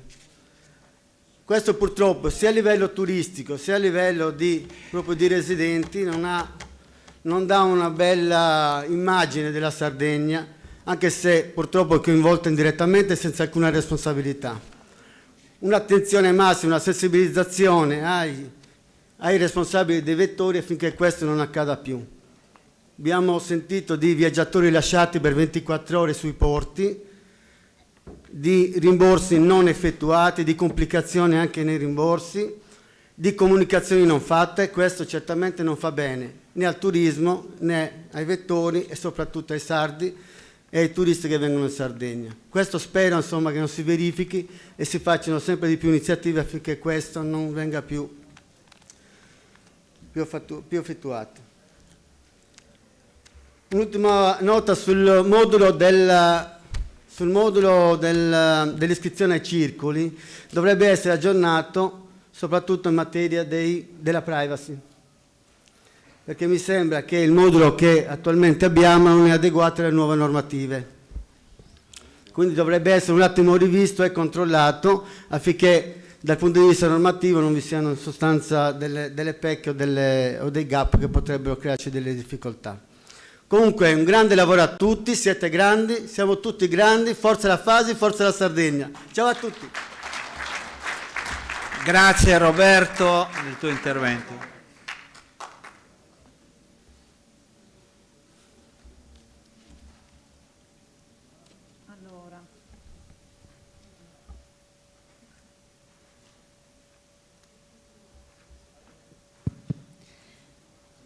Allora, ci è arrivato e leggiamo.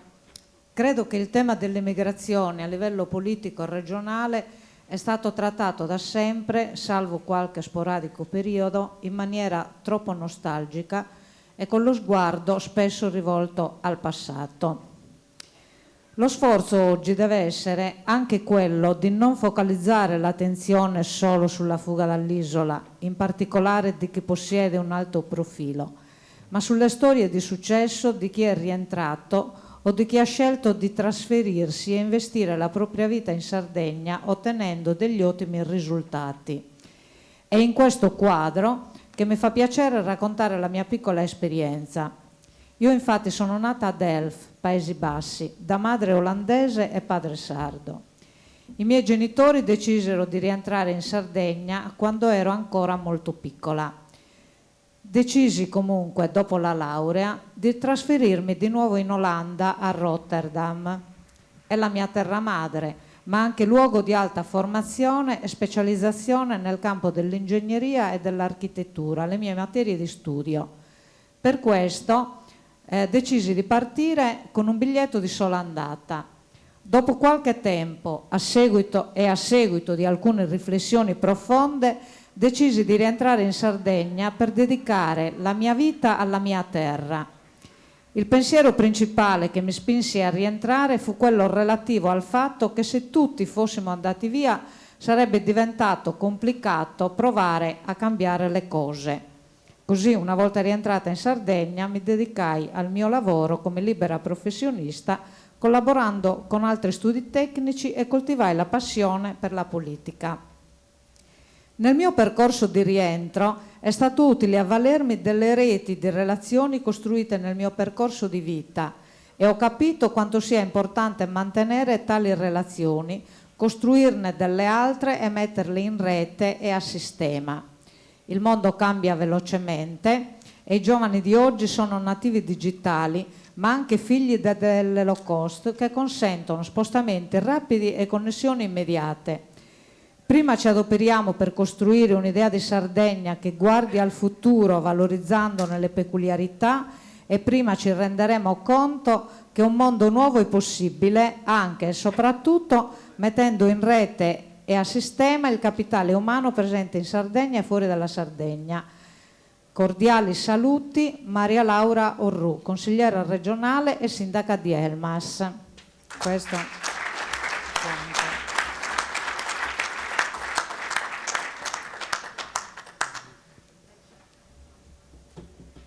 Allora, credo che non ci siano più interventi.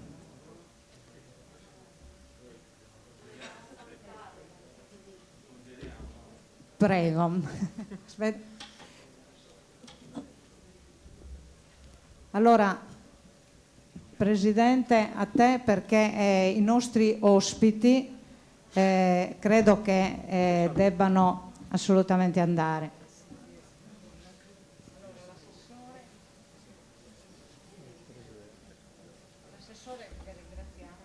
Intanto vi ringraziamo dell'attenzione, siamo onorati e ci date un'ulteriore carica con il vostro intervento, con il vostro incoraggiamento, con l'apprezzamento che avete per noi.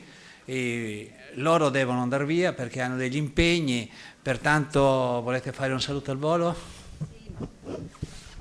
Veramente un secondo per ringraziarvi, ovviamente noi avremo modo di vederci a brevissimo con i rappresentanti all'interno della consulta e qualsiasi altro momento di confronto, ma occasioni che sono certa speriamo da oggi inizino a fioccare soprattutto in presenza. Il nostro impegno c'è, Michele tornerà anche domani, io invece domani non riesco a tornare, però mi farà piacere e avrò modo di mandare gli auguri al prossimo presidente e al prossimo ovviamente ufficio di presidenza e direttivo. Grazie a tutti davvero, un abbraccio.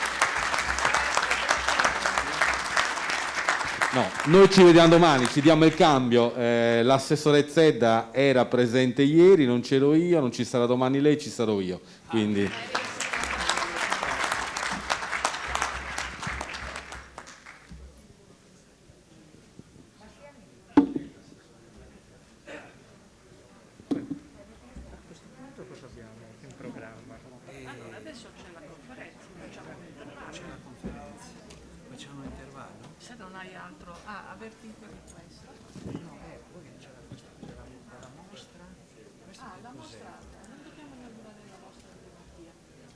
Le tessere fasi. Sono queste, poi c'è questa comunicazione delle autorità.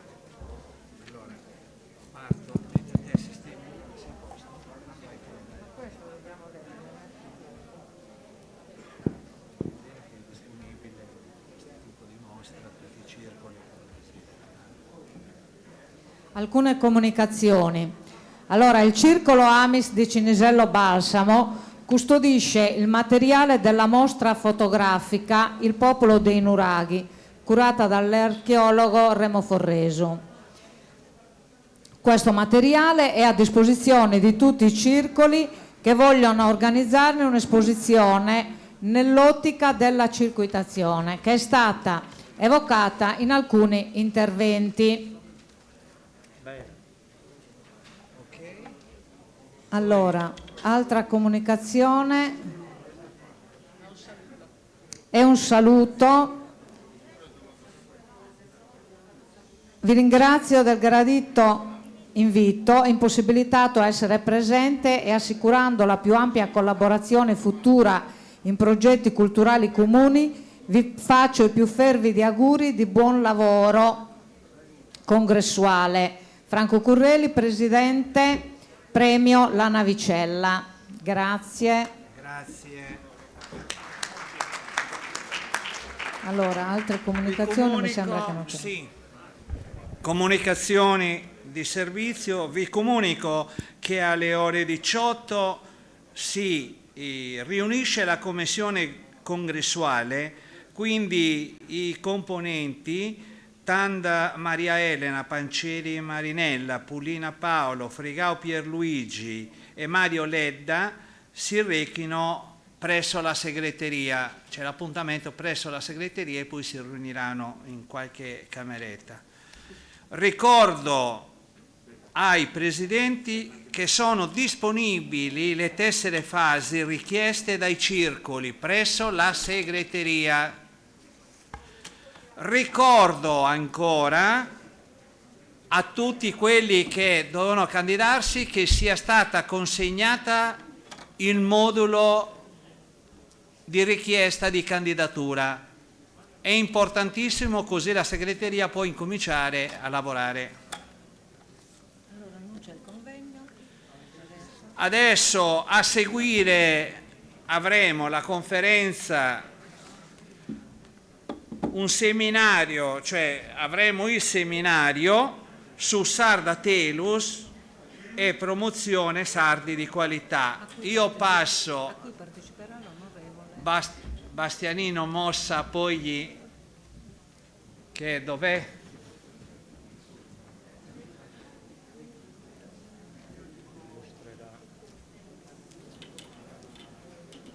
No, è lui che ha detto che presenta le giornaliste, eccetera. Sì. Lasciamo lui. Facciamolo arrivare. Prego Bastianino, sei atteso qui per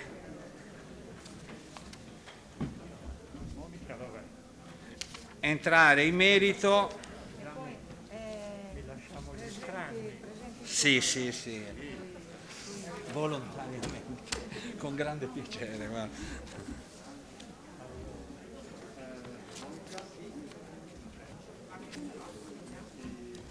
Metti qui, metti qui.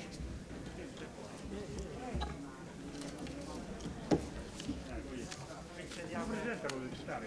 No. Tu sei un sardattello e devi stare qua. Sì, metto lì. No, Il no. microfono lo sai come funziona. Tanto sono questi. Dai, vi metto qui da parte. Io vado a fare un po' di pubblico. Bene. Sì, ciao.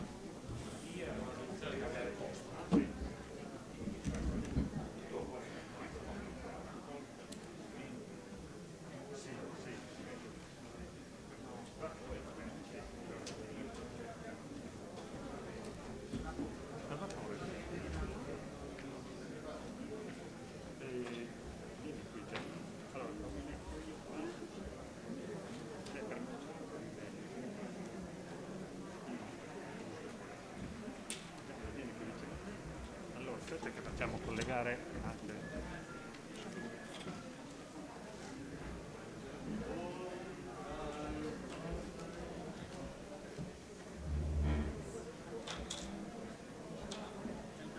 Che ora ci connettiamo? Alberto, dov'è? Adesso... Io apro già la connessione. Sì, adesso sento qua, lo sento. Dov'è? Sì. Sì. Aprila. Certo. Va bene. Dove andare? Mettiamo Alberto qua, vediamo.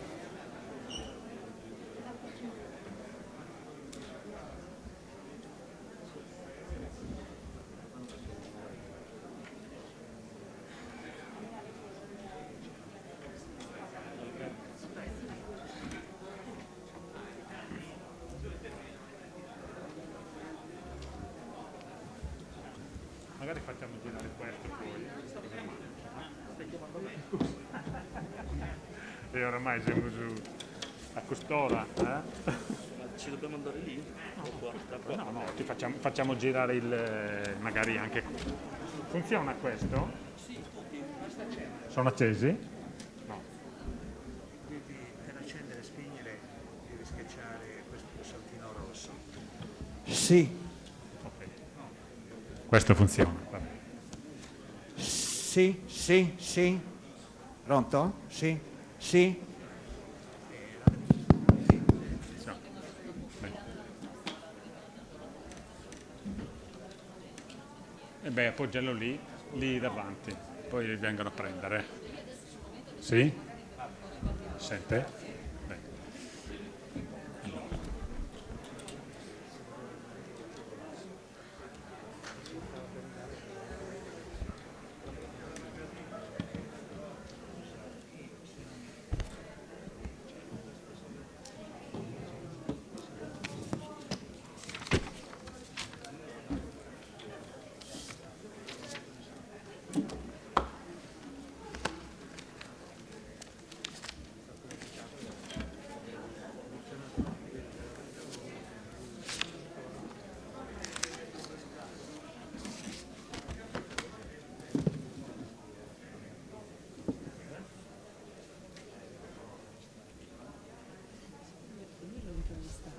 Ok. Gianni, è lui. Gianni Maud. Volentieri.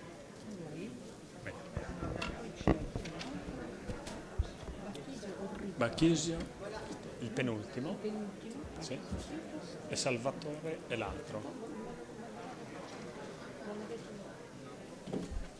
Scusa. No, ma Salvatore non lo intervisti. Salvatore è il nostro di Soldatelli. No, poi no. Questi qui niente. Monica è la giornalista e questi qui non c'è. Cosa? Ma li hai cancellati? Questi sì, perché non ci sono questi. Chi non c'è? Questi due qua. Questi. Ah, non ci sono questi. Quindi, l'ultimo L'onorevole. già intervistato? Bene. Ok. Bene.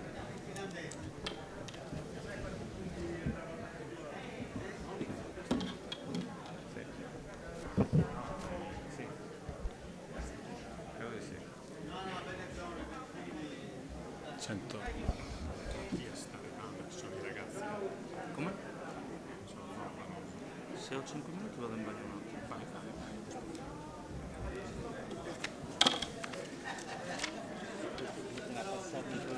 No, Bastia, forse non... Siccome ci sono 1, 2, 3 microfoni. Bastia, magari un microfono se lo passi di là da una parte così. Anzi, anche questo, guarda. Accendi lo shop.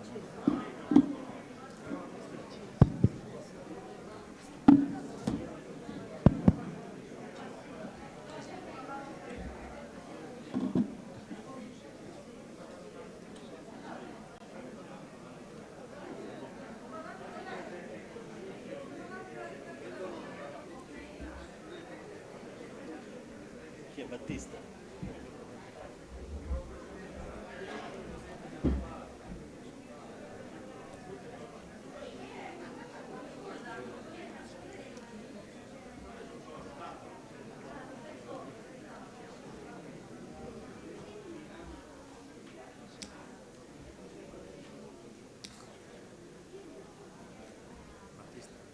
Ciao, sì. Go to meeting. Allora, aspetta. Ma c'è connessione lì? Connessione. Lui ho attivato tutto, deve connettersi lui. Sì. No. E non va lì. Se no, caso no. No. Hanno risposto. Come non ti preoccupare? Allora, tu parli. Va bene? Le cambi per te. Dai. Ti chiamo. Provaci perché qui è attivo. Va bene? Prego. Non le ada.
contestuale sul sito, sull'agroalimentare, su questo progetto. Questo progetto. Il sistema creditizio. Poi dopo questo qui lo puoi fare, però magari c'è che con i sempre sul territorio, sempre con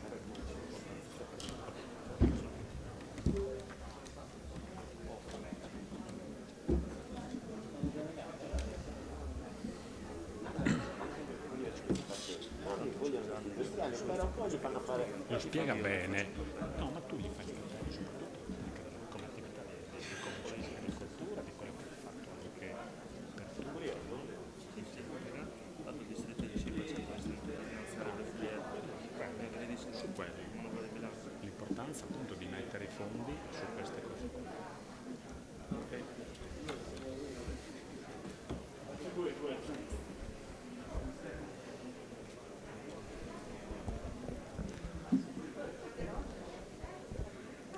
Dov'è Antonello? Sospettende.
Tito, ecco, quindi non è che dobbiamo inventarci qualcosa.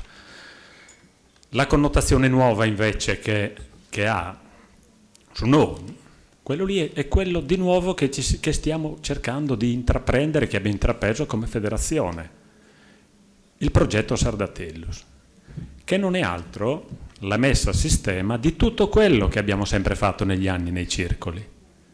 Tutti quanti abbiamo acquistato i nostri prodotti, ce li siamo portati da casa nostra.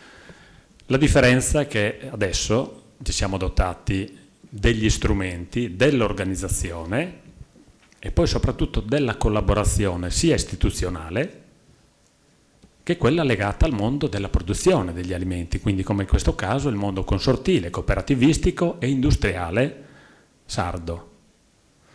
E quindi anche la provenienza geografica degli ospiti, che è prevalentemente delle zone interne della Sardegna, quella di cui stamattina tutti quanti abbiamo parlato in termini di problematiche, e in modo particolare di una subregione della Sardegna, che è il Goceano. Penso che tutti sappiate dove si trovano, 9 comuni, una comunità montana, una popolazione di meno di 11.000 abitanti, dove ci sono 125.000 pecore, 11 pecore per abitante, bambini compresi.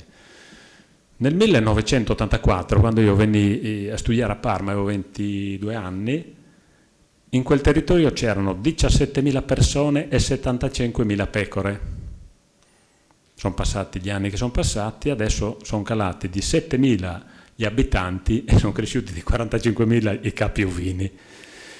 E tutto questo ben di Dio in termini di produzione zootecnica, di latte, di carne, di agnelli, è quello che tuttavia non riesce a opporsi allo spopolamento, al fatto che nascono meno bambini, al fatto che molti dei nostri giovani di cui abbiamo parlato stamattina sono costretti a emigrare per cercare lavoro. In questo tavolo quindi qual è quello che è il senso? Adesso noi dobbiamo capire se noi tutti assieme, tutti 68-70 circoli, le persone presenti in questo tavolo possiamo, mediante il nostro progetto, aiutare ed evitare questo fenomeno, ok?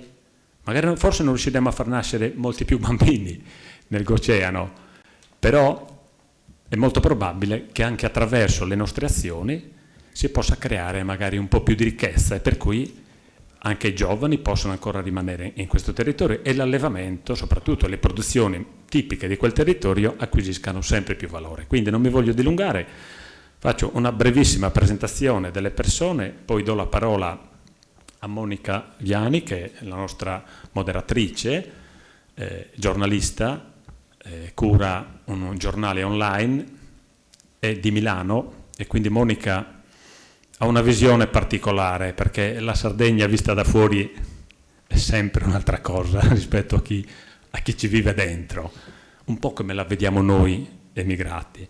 E quindi la sua testimonianza, anche quello che scrive nel suo giornale ci potrebbe aiutare a dare molti spunti.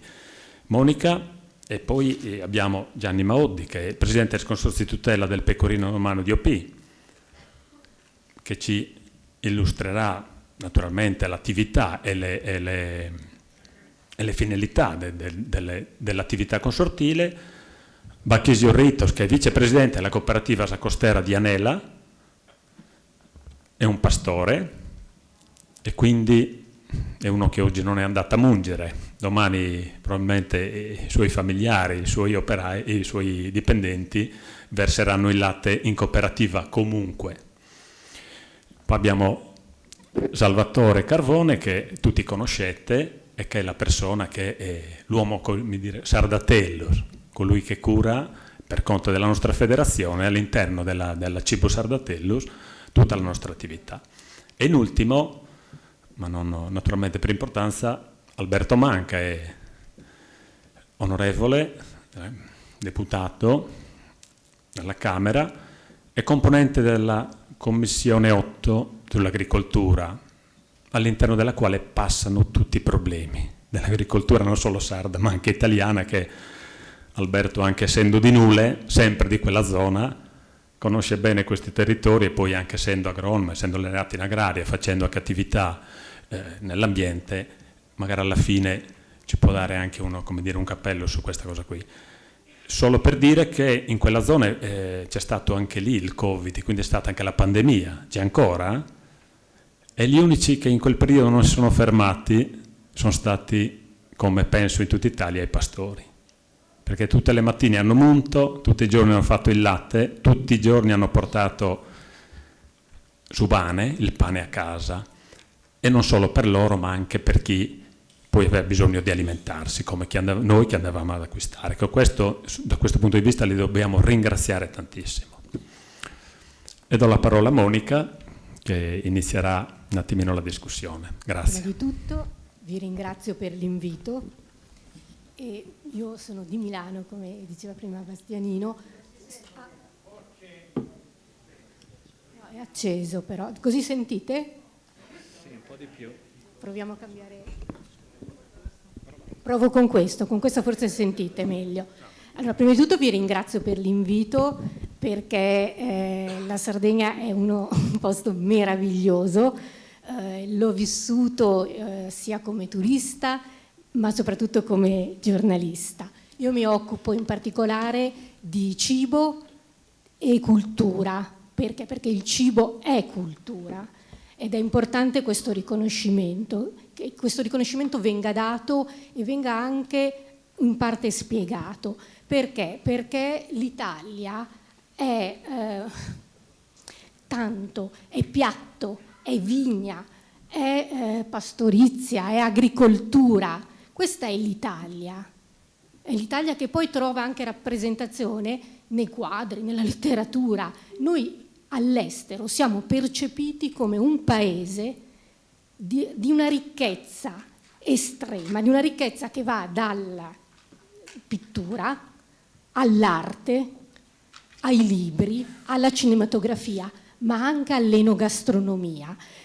L'enogastronomia è narrazione e il cibo ha concorso alla costruzione della nostra identità, ma anche ciò che permette l'incontro, la contaminazione tra culture diverse. Il cibo unifica. A tavola nascono dibattiti, dialoghi, alcune volte anche ci sono delle tensioni, ma è un momento di incontro, è un momento in cui si assapora ciò che c'è nel piatto, ma si intuisce l'identità della persona che sta con noi al tavolo. È uno scambio di sentimenti, di emozioni, di ricordi. Chi è fuori dalla propria regione, quando mangia un prodotto che viene dalla propria terra, la ricorda. Guardate che ha una dimensione di religiosità laica. Ci ricorda ogni giorno chi siamo e ci ricorda che dobbiamo ricordarcelo. Non significa chiudersi, significa aprirsi, significa far capire agli altri chi siamo, la nostra cultura. Il cibo è migrazione. Non esiste nessun piatto nella cucina internazionale che non sia il frutto di un incontro di popoli e quindi di storie, di emozioni, di sentimenti, di individui e di collettività. Ecco, chi migra porta con sé le ricette, porta con sé gli ingredienti, perpetua la propria storia. E il cibo è simile anche alla lingua. Okay? La lingua è la nostra identità. Attenzione, nessuna lingua rimane sempre medesima a se stessa. Ha questa grande capacità. Il nucleo lo conserva e subisce delle modificazioni, degli adattamenti al tempo che muta. Ma attenzione, non perde mai il proprio nocciolo.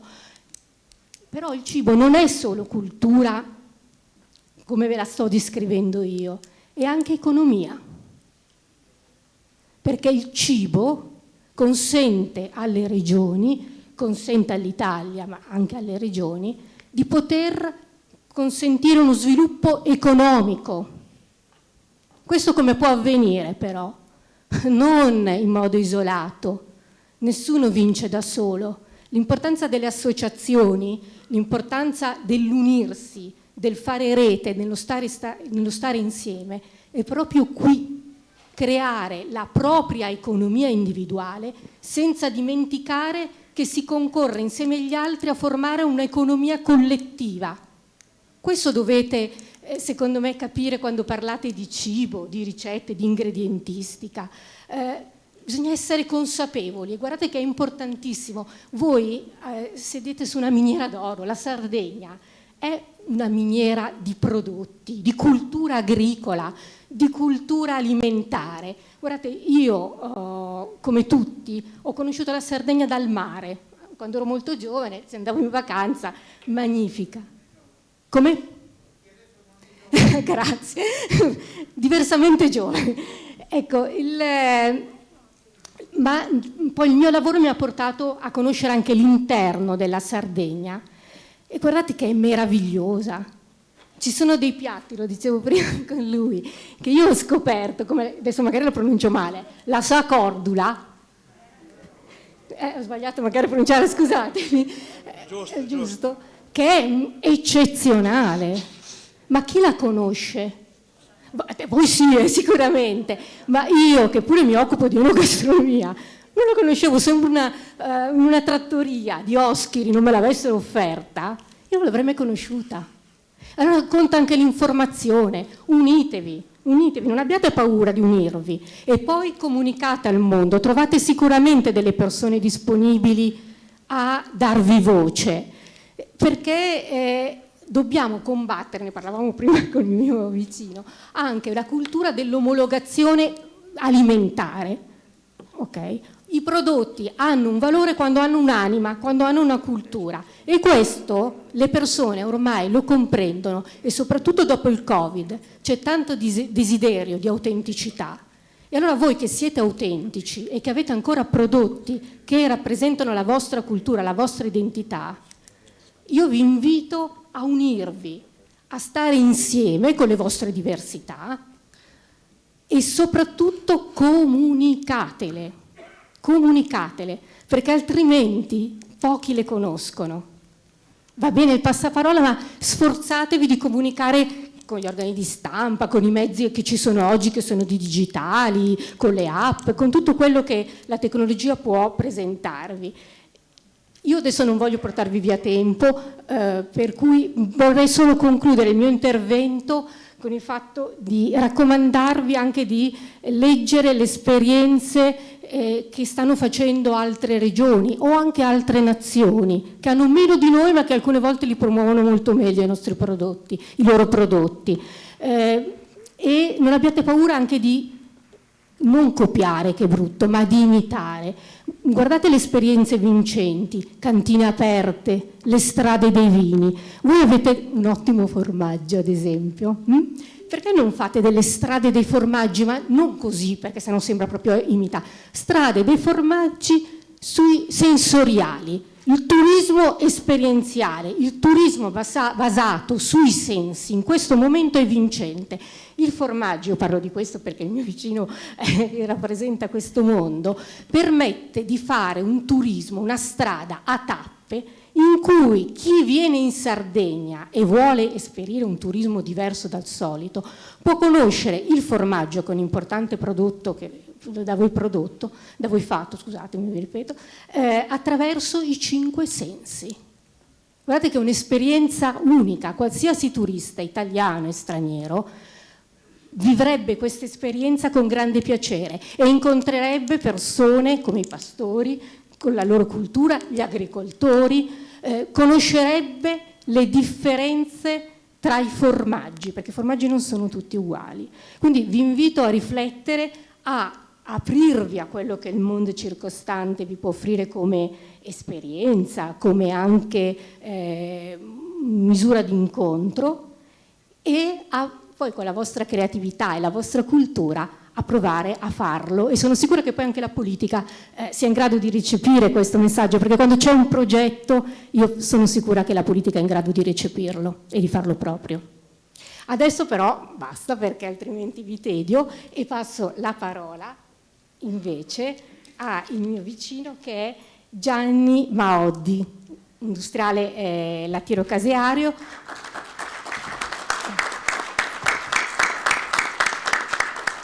Presidente del Consorzio di tutela del pecorino romano DOP, all'interno del quale viene trasformato il 75% del latte ovino della Sardegna. Le strategie del Consorzio evidentemente sono molto importanti per tutto il compartimento latteario-caseario e naturalmente anche per la valorizzazione dei formaggi. Ci parla un attimo del suo ruolo, che non è semplice. Grazie. Intanto mi prendo un minuto perché giustamente vi devo salutare, vi devo ringraziare di questo invito, ringrazio Bastianino per l'invito. Io oggi ho scoperto un mondo che, vi chiedo scusa ma non conoscevo, e mi sono sentito veramente a casa. Questo mi fa piacere, vi ringrazio. Mi sembra di essere in Sardegna, perché ho incontrato addirittura dei signori del mio paese e mi ha fatto piacere incontrarli, e vedevo nel volto di questa gente proprio la voglia di fare un po' di Sardegna, ecco, quindi questo mi ha fatto molto piacere. Poi dico una cosa scontata sicuramente, perché l'hanno detto in tanti, ma io sono veramente convinto che il vostro contributo è un contributo fondamentale. Noi produciamo un formaggio che probabilmente è più famoso nel mondo che in Sardegna. È un formaggio particolare, sì, molte volte qualcuno ci fa delle critiche, ci dice che sarebbe meglio cambiargli il nome perché non richiama la sardità, però credetemi, è un formaggio che di Sardegna è praticamente strapieno, perché di fatto la produzione di questo formaggio è per il 95% realizzata in Sardegna. E quindi, tornando al discorso, io credo che il vostro contributo sia un contributo altissimo, proprio perché voi siete i nostri primi, diciamo, ambasciatori, la nostra rete commerciale a costo zero, ed è una rete commerciale soprattutto informata, perché voi sapete che cosa c'è dietro un pezzo di formaggio, perché siete sardi e ce l'avete nel sangue, un po' di latte di pecora nel sangue in Sardegna ce l'abbiamo tutti quanti, quindi voi lo sapete e ripeto, siete i migliori commerciali che noi possiamo avere. Detto questo, volevo un attimino darvi due numeri per farvi capire quello che è il pecorino romano per la Sardegna. Come vi ho detto prima, il 95% del latte viene prodotto in Sardegna dai pastori sardi, che sono oltre 12.000, pensate. Si producono all'incirca 343.000 quintali di formaggio, circa 1.200.000 forme di pecorino romano, che non sono formettine, no, sapete che sono le forme da 30 kg. Perché è chiamato romano? È chiamato romano, glielo dico, glielo spiego, perché è giusto che spiegarglielo, perché intanto perché è una ricetta romana, ovviamente, questo è scontato. Beh, certo, non di oggi. Consideri che questo formaggio ha una storia di oltre 2000 anni. Già qualche scrittore, diciamo, dei tempi romani scriveva, un certo Columella, scriveva che nella razione dei legionari romani che andavano a fare le battaglie in giro per l'Europa era presente un'oncia di pecorino romano, un formaggio che dava una carica energetica importante, che aveva ovviamente un basso costo e che aveva una possibilità di conservazione infinita, perché comunque lo metteva nello zaino, come si chiama, nella sua bisaccia, e comunque lo poteva portare in giro per le battaglie, ecco, e trovare in quel pezzo di formaggio un sostentamento, una fonte di energia importante. Quindi già da allora abbiamo testimonianze. Poi a fine 800, arrivo anche alla Sardegna, a fine 800 cosa succede? C'è una sorta di boom di richieste da parte dei mercati, diciamo, esteri, perché questo è un formaggio che grazie a gente come voi è andato in giro per il mondo. Il primo mercato per il pecorino romano sono gli Stati Uniti. La comunità italiana negli Stati Uniti, soprattutto la comunità meridionale, quindi anche noi probabilmente, ha portato questo formaggio nella costa, diciamo, est degli Stati Uniti, quindi la costa di New York, e da lì si è sviluppato. E da lì ovviamente questo formaggio ha preso la sua crescita.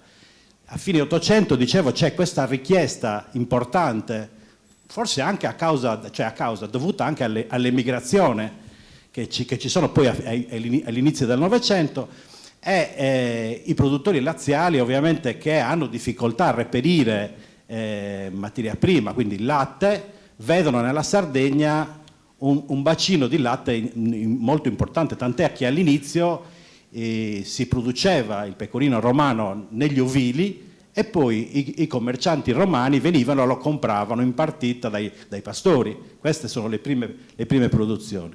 Poi piano piano si sono organizzate le aziende, sono stati costruiti dei caseifici sempre più efficienti e da lì devo dire che si è sviluppato questo comparto. E devo dire che se non fosse per il pecorino romano, oggi noi nella Sardegna non avremmo il patrimonio ovino che oggi noi abbiamo. Sicuramente saremo una regione magari con un'importanza di allevamento, ma sicuramente non saremo stati la prima regione in Italia per numero di capi. Considerate che noi oggi in Sardegna abbiamo circa oltre 3 milioni di capi ovini, in tutta l'Italia credo che non arriviamo a 5 milioni, credo. Quindi abbiamo assolutamente un'altissima percentuale. Quindi dicevo, questo pecorino oggi è prodotto, perché poi è un formaggio che è stato riconosciuto nell'accordo di Stresa, quindi una produzione DOP. Noi quest'anno abbiamo proprio festeggiato anche i 70 anni dell'accordo di Stresa, e dove in quell'occasione furono riconosciute le produzioni a denominazione di origine protetta, e questo diciamo ci ha dato tutela in questi anni e ci ha consentito di sviluppare il settore che noi oggi abbiamo. Tornando un po' ai numeri, e se vogliamo ritorniamo anche a queste informazioni storiche, per quello che mi è possibile, per quello che è in mia conoscenza. Però tornando un po' ai numeri, considerate che oggi, appunto, come vi dicevo, si producono circa 343.000 quintali dal latte che 12.000 allevatori quotidianamente producono. La produzione praticamente ricade su 3 regioni, che sono la Sardegna, dove come prima vi ho detto che ne rappresenta il 95%, il Lazio e la provincia di Grosseto in Toscana. Queste 2 regioni messe insieme non raggiungono il 5%, però ovviamente sono regioni comunque importanti perché rappresentano sempre la culla di produzione di questo formaggio. La produzione è affidata a circa 40 aziende, di cui mi pare un 20-22 cooperative e altrettante più o meno aziende private, dislocate in tutta la Sardegna praticamente. Questo formaggio rappresenta a livello nazionale per l'80% il formaggio più importante, allora l'80% della produzione di formaggi DOP italiani a base di latte di pecora, mentre a livello europeo ne rappresenta oltre il 50%, quindi siamo il formaggio più importante in Europa a base di latte di pecora. Dopo di noi ci sono i francesi col Roquefort e mi pare i greci col fetta.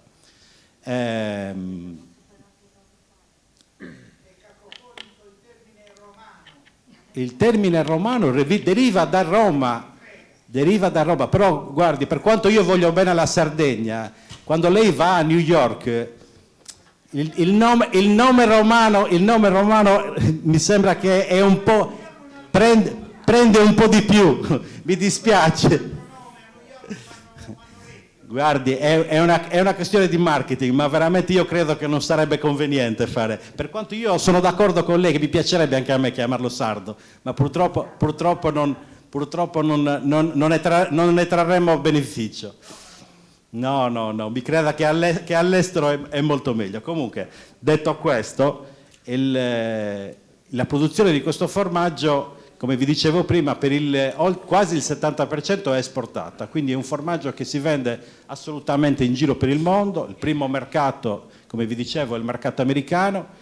Abbiamo mercati in crescita che sono come quello europeo e quello relativo, per esempio, a paesi come il Giappone, paesi come l'Australia, paesi come il Canada, dove comunque siamo presenti e stiamo crescendo tanto. Attraversiamo sicuramente un periodo favorevole, bisogna essere anche sinceri e ringraziare Dio che insomma, oggi come oggi la situazione non è più come quella che abbiamo vissuto, vi ricorderete tutti, nel 2019.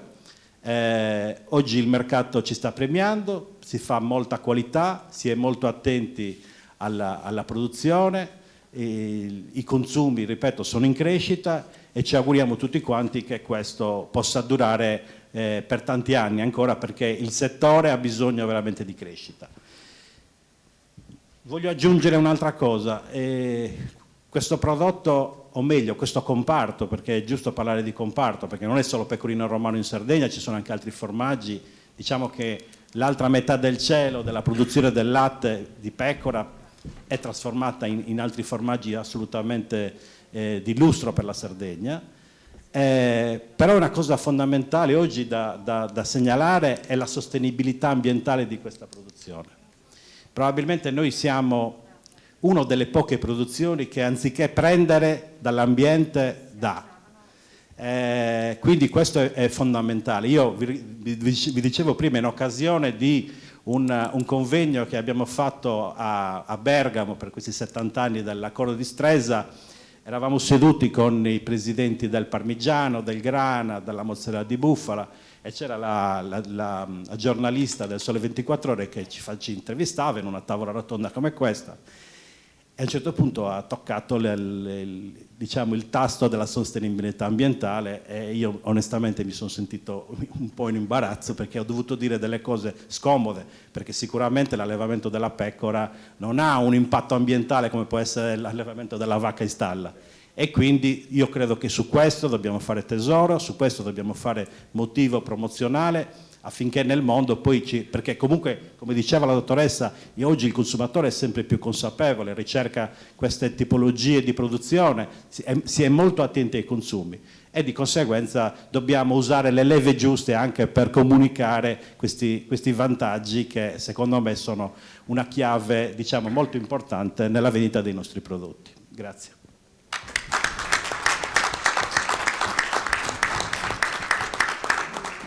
Adesso dovremmo avere un intervento online, giusto?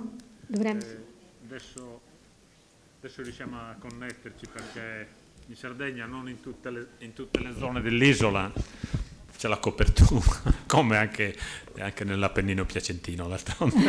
Abbiamo, ecco, dovrebbe esserci collegato, ma sarà difficile perché non riusciva a scaricare, non c'è Battista Qualbo, il presidente di Coldiretti Sardegna, che ci è stato sempre di supporto nelle nostre iniziative. Poi insomma è la più grossa organizzazione di categoria, come sappiamo, a livello nazionale e sarde, poi anche perché, come poi vedremo più avanti, è stata anche di supporto nel permettere alla nostra Cibus, al nostro Sardatelio, di partecipare a un bando ministeriale che poi magari spiegheremo un attimino più nel dettaglio, grazie anche alla filiera latte-ovino, dove il prodotto in questione era proprio il pecorino romano che DOP, che ha descritto adesso il Presidente. Quindi adesso magari passiamo a Bacchisi. Benissimo, allora passiamo a Bacchisi Ritos, allevatore, vicepresidente della latteria sociale cooperativa Sacostera di Anela, sita nel Giocano. Ecco, scusate. Hai invertito le vocali. E la cooperativa partecipa anch'essa al bando di filiera latte-ovino in sinergia con la Fasi, e questo è importante sempre per il discorso della collaborazione di cui parlavamo prima. Qual è il vostro apporto a questo progetto?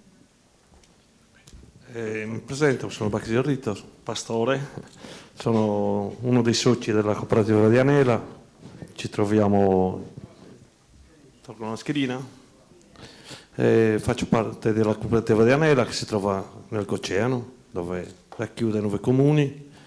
Niente, lavoriamo il latte solo della nostra zona, è una cooperativa che lavora intorno ai 6 milioni di litri di latte, 5-8. E niente, è capitata questa occasione di un progetto dove Bastianino Mossa, essendo paesani, abbiamo parlato che c'era la possibilità di filiera, cioè noi trasformatori e loro come come commercio, come insomma avere la possibilità di entrare in questa piattaforma che poi è rappresentata da tutti voi. Niente, speriamo che questa cooperativa, che questo progetto vada avanti, noi siamo fiduciosi e aspettiamo che farà in porto tutto, ecco, anche per la collaborazione con voi che siete sardi e che credete nella Sardegna. Vedo che tutti sono interessati, tutti siete partecipi. Per noi siete un punto di forza, veramente. Come ha detto Gianni, io mi emoziono a vedervi perché ci credete veramente, siete partecipi tutto il giorno qua a sentire sempre parlare della Sardegna. Complimenti.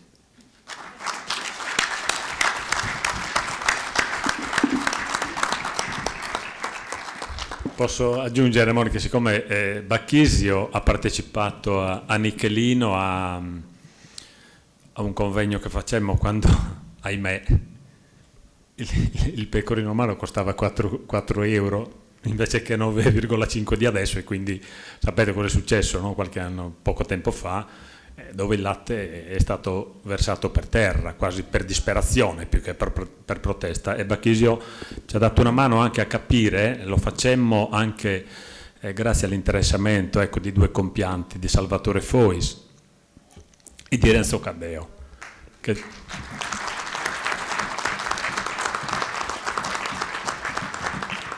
E perché ci fu un notevole interesse da parte di noi, no? Del nostro mondo, del circolo di Nichelino e anche dell'Interland torinese, ma anche degli amministratori locali, del sindaco, della giunta, della comunità montana, tant'è che poi quell'evento lì venne ripetuto anche a Gattinara, sempre, dove chiamammo sempre degli amici a spiegare, dei pastori a spiegare queste cose. Quindi Bacchisio, come tutti la gente di campagna e come noi sardi di solito, a parte magari qualcheduno, siamo anche di poche parole ma di molta sostanza, ecco, e quindi Bacchisio questo ci fa onore, e soprattutto vi ringraziamo, questo ci tengo anche perché io sono originario di quel posto lì, al fatto anche che ci hai suggerito e hai pensato a noi come terminale di quel progetto di filiera, che questo veramente può per noi come federazione darci veramente la possibilità di un no, quello che scriviamo, no? E quindi di prospettive nuove di sviluppo sociale ed economico. Quindi ti ringrazio personalmente, Bacchisio.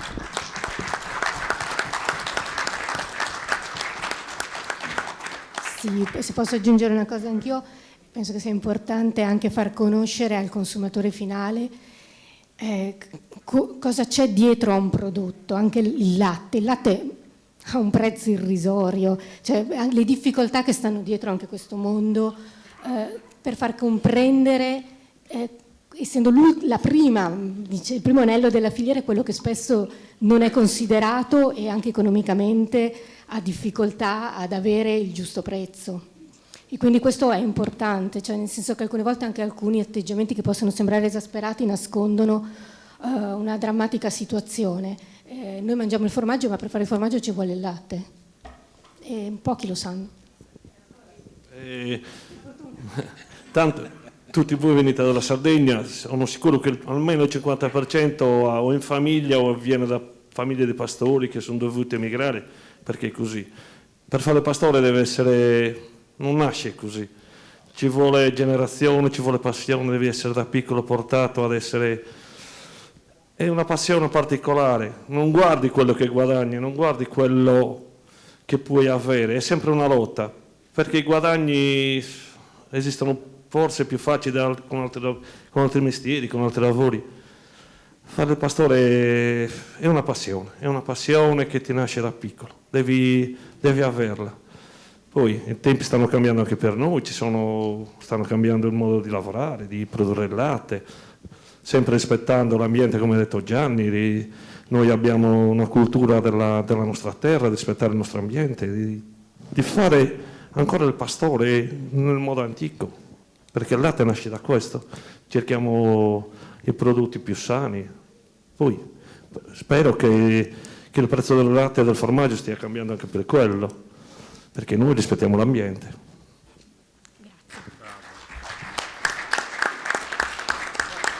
Prego, prego.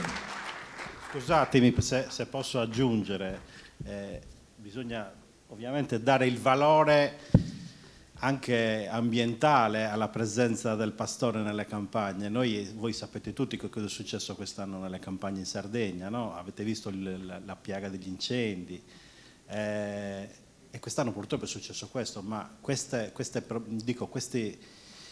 situazioni così drammatiche potrebbero essere 10-20 volte più grandi se non ci fossero veramente gli allevatori, che sono praticamente presidio del territorio, quindi bisogna riconoscere a loro anche questo ruolo, e bisogna molte volte anche noi, quando molte volte andiamo a fare i nostri acquisti nei supermercati, dobbiamo cominciare a pensare che cosa c'è dietro un prezzo di un prodotto, dove ci sono tanti sacrifici, ci sono tante aziende, ci sono tante famiglie che stanno dietro, quindi bisognerebbe essere un po' più, come dire, solidali, e non guardare troppo spesso magari il valore di certe cose, cioè il prezzo economico di certe cose, ma veramente cercare di capirne quello che è il valore generale del prodotto. Bene, adesso dovrebbe esserci Roberto Rossi o... Adesso se riusciamo a collegarci, ma non ho... collegarci con la Abbiamo Sardegna. difficoltà di collegamenti con... No, ma non... Allora passo... Allora dovrebbe aggiungere Sì. un intervento Antonello, che è responsabile anche... Lo lascio presentare a te. Sì, Antonello, conosciamo tutti, con lui condivido la presenza nel Consiglio di amministrazione di Cibus SRL, ed è la persona con la quale appunto si è iniziato anche negli anni scorsi dalle campagne promozionali, no, fino a appunto poi a sviluppare ulteriormente tutte queste promozioni. Antonello, quindi a te la parola.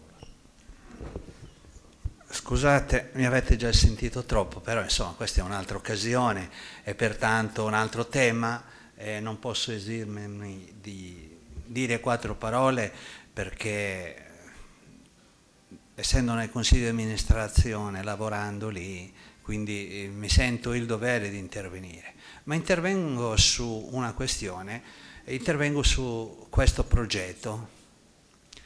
Noi è anni che parliamo di collegamenti con la Sardegna, che dobbiamo essere una cinghia di trasmissione tra le nostre associazioni, la comunità locale e la Sardegna.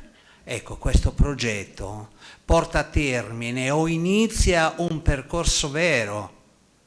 Noi siamo collegati con i pastori, con quelli che producono la materia prima. Noi possiamo essere quelli della porta al chilometro zero, perché noi siamo, se riusciamo ad andare avanti col progetto, quello che vende il pecorino a chilometri zero, perché facciamo tutta l'organizzazione collegata tra di noi a Milano e la Sardegna, i pastori che lavorano lì. Questa qui è una cosa eccezionale, ne parliamo da anni e questo progetto ci permette di realizzare, non di parlare. E questo grazie a tutti voi, se c'è un impegno particolare di tutti i presidenti. Mi ha fatto piacere che ha rimarcato che la pecora non inquina. Guardate che questo è un argomento in cui nei prossimi anni sarà al primo posto, ha un valore aggiunto, perché la sensibilità ambientale comunque sta andando avanti e crescerà esponenzialmente nei prossimi anni. E questo lo dobbiamo usare noi, l'abbiamo in mano e pertanto è importante, e sono contento intanto che ci siano qui diretti esponenti responsabili per poter approfondire quello che è già nel progetto, ma fargli sentire che noi ci siamo e che vogliamo essere proprio la cinghia terminale di questo progetto. Grazie.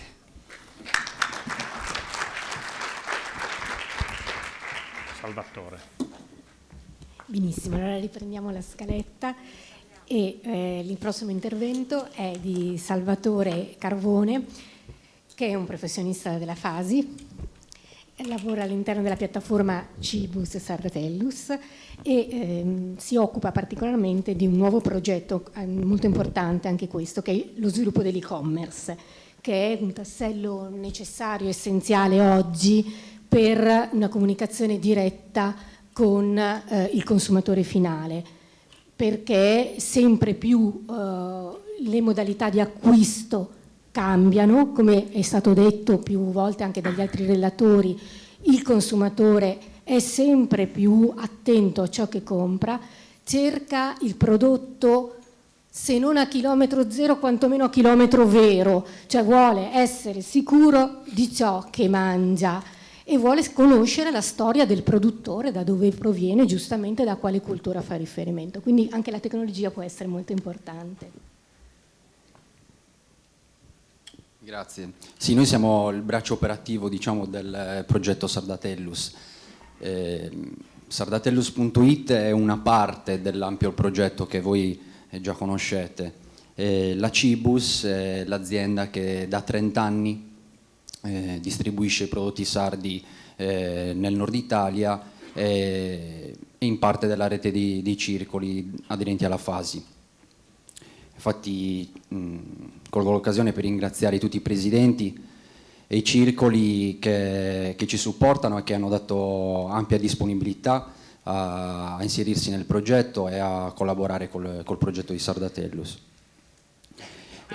Sardatellus.it è la piattaforma di e-commerce. L'e-commerce, diciamo che non è più da considerare un nuovo strumento, ma è l'attualità, è lo strumento di oggi. Non ti vediamo, ti sentiamo, Roberto. Sei collegato dalla Sardegna. Regia.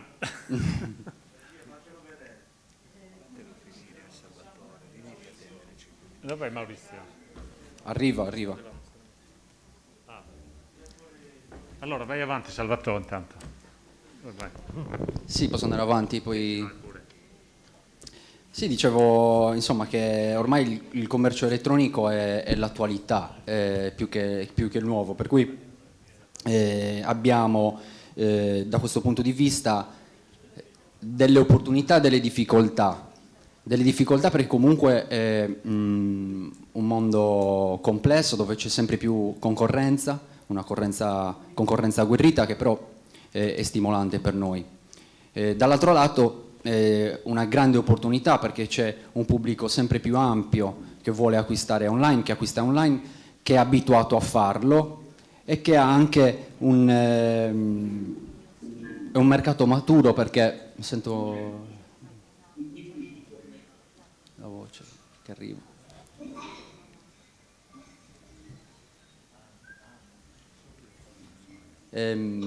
Va bene. Sì, è nel traffico, questo ok. Nel traffico di Olbia, Ah, di Olbia, vabbè. C'è traffico anche in Sardegna, sono a Milano. Ok. Va bene, provo ad andare avanti lo stesso. No, non ci riesco. Vai Salvatore, vai. Ero rimasto al fatto che ci fossero delle opportunità del mercato, perché comunque c'è una clientela sempre più abituata a comprare online, che però è anche abituata ormai a avere un certo livello di servizio. Sì, sentiamo. Dai, diamo la parola a Roberto, visto che... Io ci sono. Dai, Monica, presenta, dai. Muto cosa? Lui? Allora diamo la parola a Roberto Rossi, che ha fatto un percorso strano, è nato a Cremona, ha vissuto nel Piacentino e a un certo punto della sua vita si è trasferito in Sardegna, dove opera promuovendo il territorio, in particolare la Gallura. Ci spieghi un attimo come si può promuovere un territorio attraverso anche i prodotti gastronomici?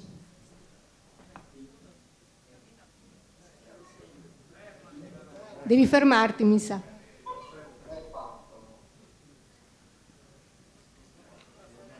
Puoi parlare. È scomparso. Puoi parlare, vai. Vai. Stai fermo.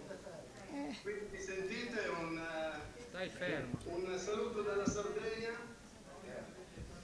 Sono sotto la rozza panoramica di Olbia e sono di rientro da un incontro FIP che ho avuto a Santa Teresa. Avrei voluto essere lì con voi, ma questi impegni così mi hanno tenuto qua. Io vi ringrazio per l'invito, ringrazio Bastianino che mi ha voluto con voi in questo momento e quindi immagino sia una serata, un incontro importante per voi e quindi questo momento lo voglio condividerlo per pochi minuti per dirvi, per ringraziarvi di questo momento.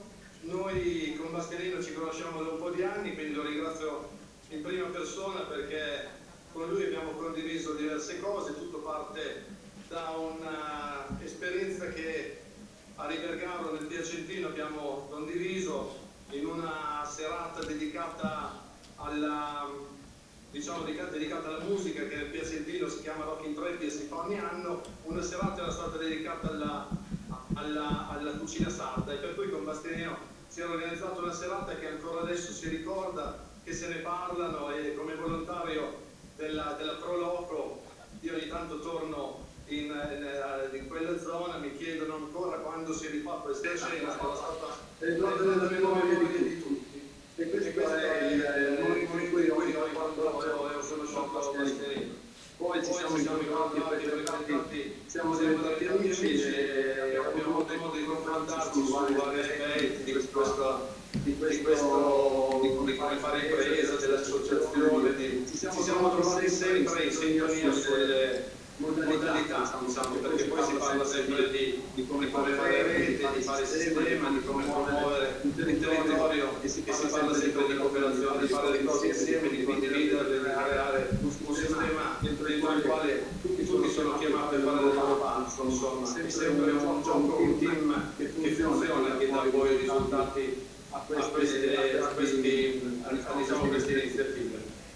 Ho conosciuto grazie sempre a Bastianino con Monica Bianchi, che so che è con voi, che la saluto, quello che avete realizzato come fasi, insomma, realtà importanti, siamo entrati a conoscenza di un target, di Cibus, insomma, di realtà che poi al di là della conoscenza che ho fatto sul territorio a Milano, conoscendo le persone, quando ho parlato e ho avuto modo di capire la ricaduta che ha portato queste iniziative, questi progetti che sono veramente il fiore all'occhiello, quindi complimenti a tutti voi che avete realizzato questa cosa, anche quella di cui parlava, che insomma, il progetto legato alla filiera del latte eccetera sposa perfettamente a questo concetto di promozione del territorio. L'enogastronomia, l'agroalimentare è uno dei turismi principali ed è un impulso importante al turismo territoriale, per cui siete sempre anche qua, insomma, sul focus perfetti per avere quel riscontro e quel successo che sicuramente arriverà da questo progetto. Io voglio proprio pochi minuti e quindi volevo proprio solo esserci per questo, per ringraziarvi e per rinnovare l'incontro di persona. Mi auguro che possa accadere anche presto e per il momento io vi saluto da questo splendido posto che è stato. Roberto, stai fermo un attimo, stai fermo. Allora, stai lì, no, allora, perché oltre che essere un amico e un giornalista scritto su moltissime riviste di turismo, non fa niente, lo dico per voi. Lui è stato uno dei primi che si è attivato nel 2013 dopo l'alluvione ad Olbia ed è stato la persona che per prima ha raccolto degli aiuti, no? Infatti quando è tornata a Piacenza poi abbiamo fatto una serata per la raccolta dei fondi per Olbia, no? 2013, vi ricordate? Mi sembra novembre, c'è quell'alluvione. E mi ricordo che Roberto portò le lavatrici, no, che erano state portate, quindi acquistarono lavatrici e frigoriferi per le famiglie. Bravo. Tu vivendo in collina, naturalmente lì, grazie a Dio, te sei stato cosa? Nella zona di Bandino, se non sbaglio, tutta quella zona che tu conosci bene, che venne colpita duramente. quindi non solo cibo e gastronomia, ma moltissimo, moltissimo volontariato e solidarietà. Grazie Roberto.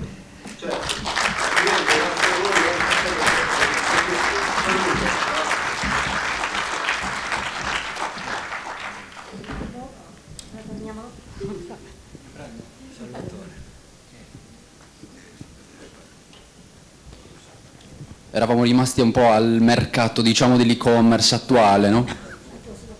Sì, il consumatore è molto abituato e da un certo punto di vista anche viziato, tra virgolette, nel senso che usufruisce di servizi solitamente dai grandi player che sono dei leader mondiali e per cui ha certi standard qualitativi a cui non è facile stare appresso, anche perché l'e-commerce comunque è un sistema complesso. Si è abituati a pensare che magari il commercio elettronico sia facile, metto i prodotti online e si vendono. In realtà c'è tutta una serie di meccanismi, di rapporti oltre coi fornitori, anche con i fornitori di servizi esterni che però vengono percepiti dal cliente come i tuoi servizi. Sono delle variabili che spesso non si possono neanche controllare in qualche modo. Per fortuna ci sono ci offrono dei servizi che sono comunque qualitativamente alti, perché noi ci rivolgiamo per esempio per i corrieri a dei professionisti di livello internazionale, per cui riusciamo a tenere il passo, però non è facile. Però da un certo punto di vista è anche per noi uno stimolo anche a differenziarci dai grandi marketplace, perché comunque noi rispondiamo a delle logiche diverse, noi facciamo parte di una rete associativa, quindi abbiamo dei valori da trasmettere, come dicevamo prima, i valori anche della tutela ambientale, ma anche del costo del lavoro, quindi c'è una serie di aspetti che invece noi vogliamo valorizzare perché fa parte del nostro DNA, perché veniamo da questa realtà associativa, per cui per noi è molto importante. Nella nostra piattaforma, per esempio, diamo molto valore al territorio, vogliamo raccontare il territorio oltre che vendere i prodotti di quel territorio. Infatti condivido molto quello che ha detto Monica all'inizio, della cultura gastronomica. Noi vogliamo essere un veicolo di comunicazione della cultura gastronomica della Sardegna e lo facciamo per esempio nel nostro piccolo, nella nostra piattaforma in cui sono rappresentati 80 produttori provenienti da 24 territori diversi della Sardegna, sì, come si può vedere dalla cartina. All'interno della piattaforma si può cliccare una delle regioni storico-geografiche. Abbiamo scelto di riprendere le antiche curatorie medievali, quindi di riprendere quei territori, e cliccando su uno di questi si possono vedere tutti i prodotti di quel territorio e anche i produttori. Allo stesso tempo c'è un blog collegato, per cui per ogni prodotto c'è anche la storia del territorio raccontata. Quindi cerchiamo di rispondere a questa mission in questo modo. Abbiamo avuto la possibilità e avremo ancora la possibilità di assaggiare alcuni dei prodotti dei nostri partner durante i pranzi e le cene, quindi colgo l'occasione per ringraziare chi ha voluto sostenere il congresso Fasi, a partire dal Consorzio del Pecorino Romano, la cooperativa Sagostera e poi anche la cantina di Dorgali, la cantina Berritta sempre di Dorgali, la cantina di Ierzu, i Poderi Parpinello di Alghero, la cantina di Castiadas, la cooperativa La Cesa, i formaggi Fanari e Mirsine Liquori di Dolianova. Quindi avete avuto già la possibilità di assaggiare i vini e formaggi nei pranzi, nelle cene, avremo ancora occasione sia oggi che domani. E questa secondo me è la dimostrazione, oltre della fiducia tra noi e i nostri partner, anche proprio di come la condivisione di certi valori e di prospettive tra noi, i partner e i territori che vogliamo comunicare, oltre che mettere in commercio. Direi che è un'ottima iniziativa.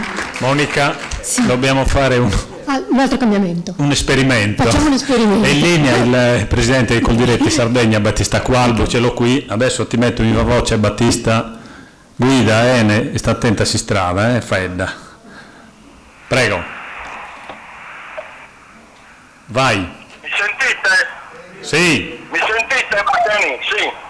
Sì. Innanzitutto buonasera a tutti, da parte mia mi scuso ma purtroppo oggi avevamo la giornata ringraziamento regionale di Coldiretti e non sono potuto essere presente lì.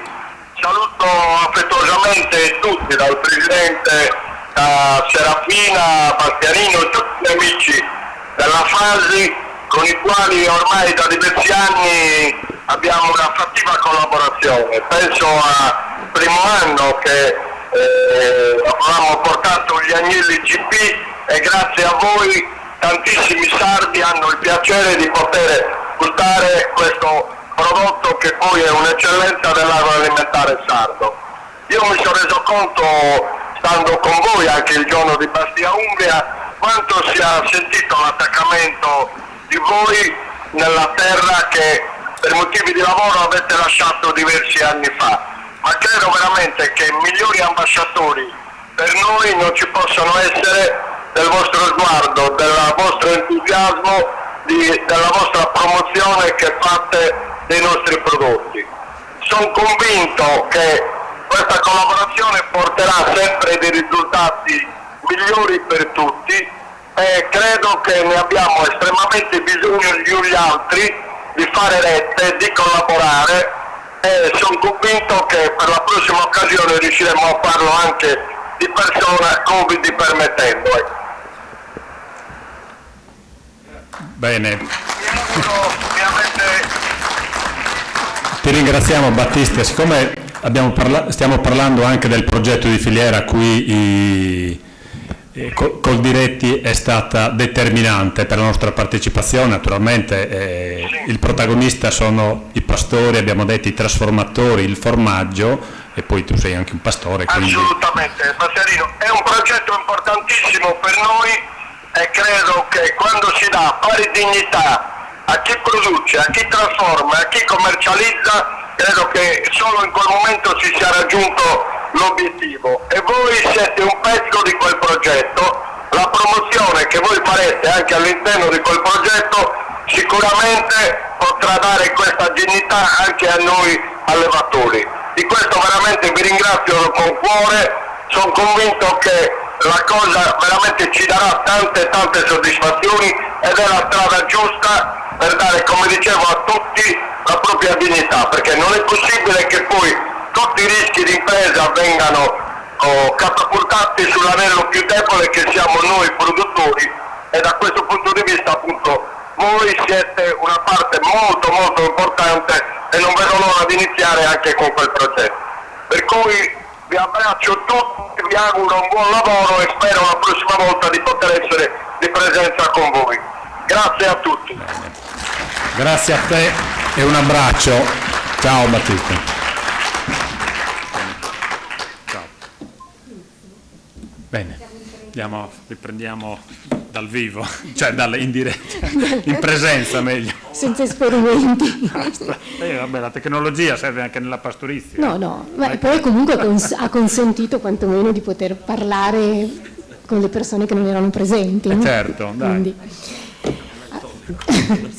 adesso passo la parola all'onorevole Alberto Manca, che è il componente dell'8ª Commissione Agricoltura della Camera dei Deputati, sardo, quindi sicuramente orgoglioso della propria terra e ha un grande compito, quello di mettere in relazione la politica, le istituzioni che hanno un ruolo importantissimo, con chi produce, chi vuole che la Sardegna abbia una vita economica sempre più florida.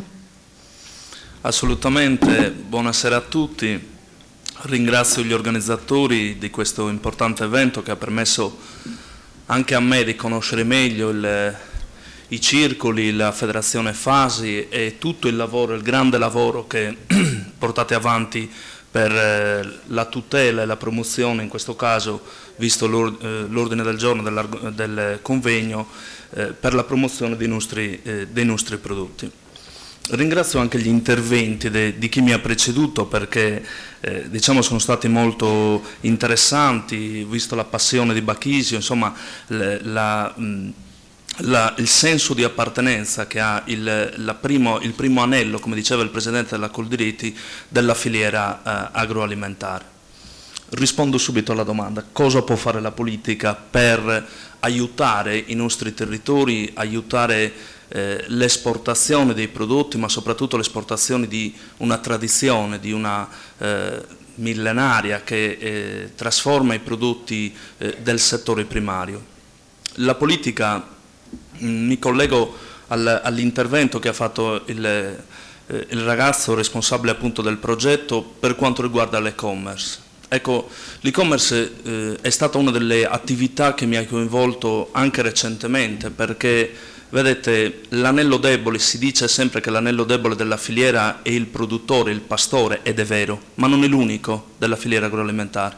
Abbiamo anche il consumatore finale, cioè voi, che siete disposti a pagare, il consumatore è disposto a pagare, a remunerare un prodotto finché questo chiaramente risponde a caratteristiche organolettiche ma anche di produzione.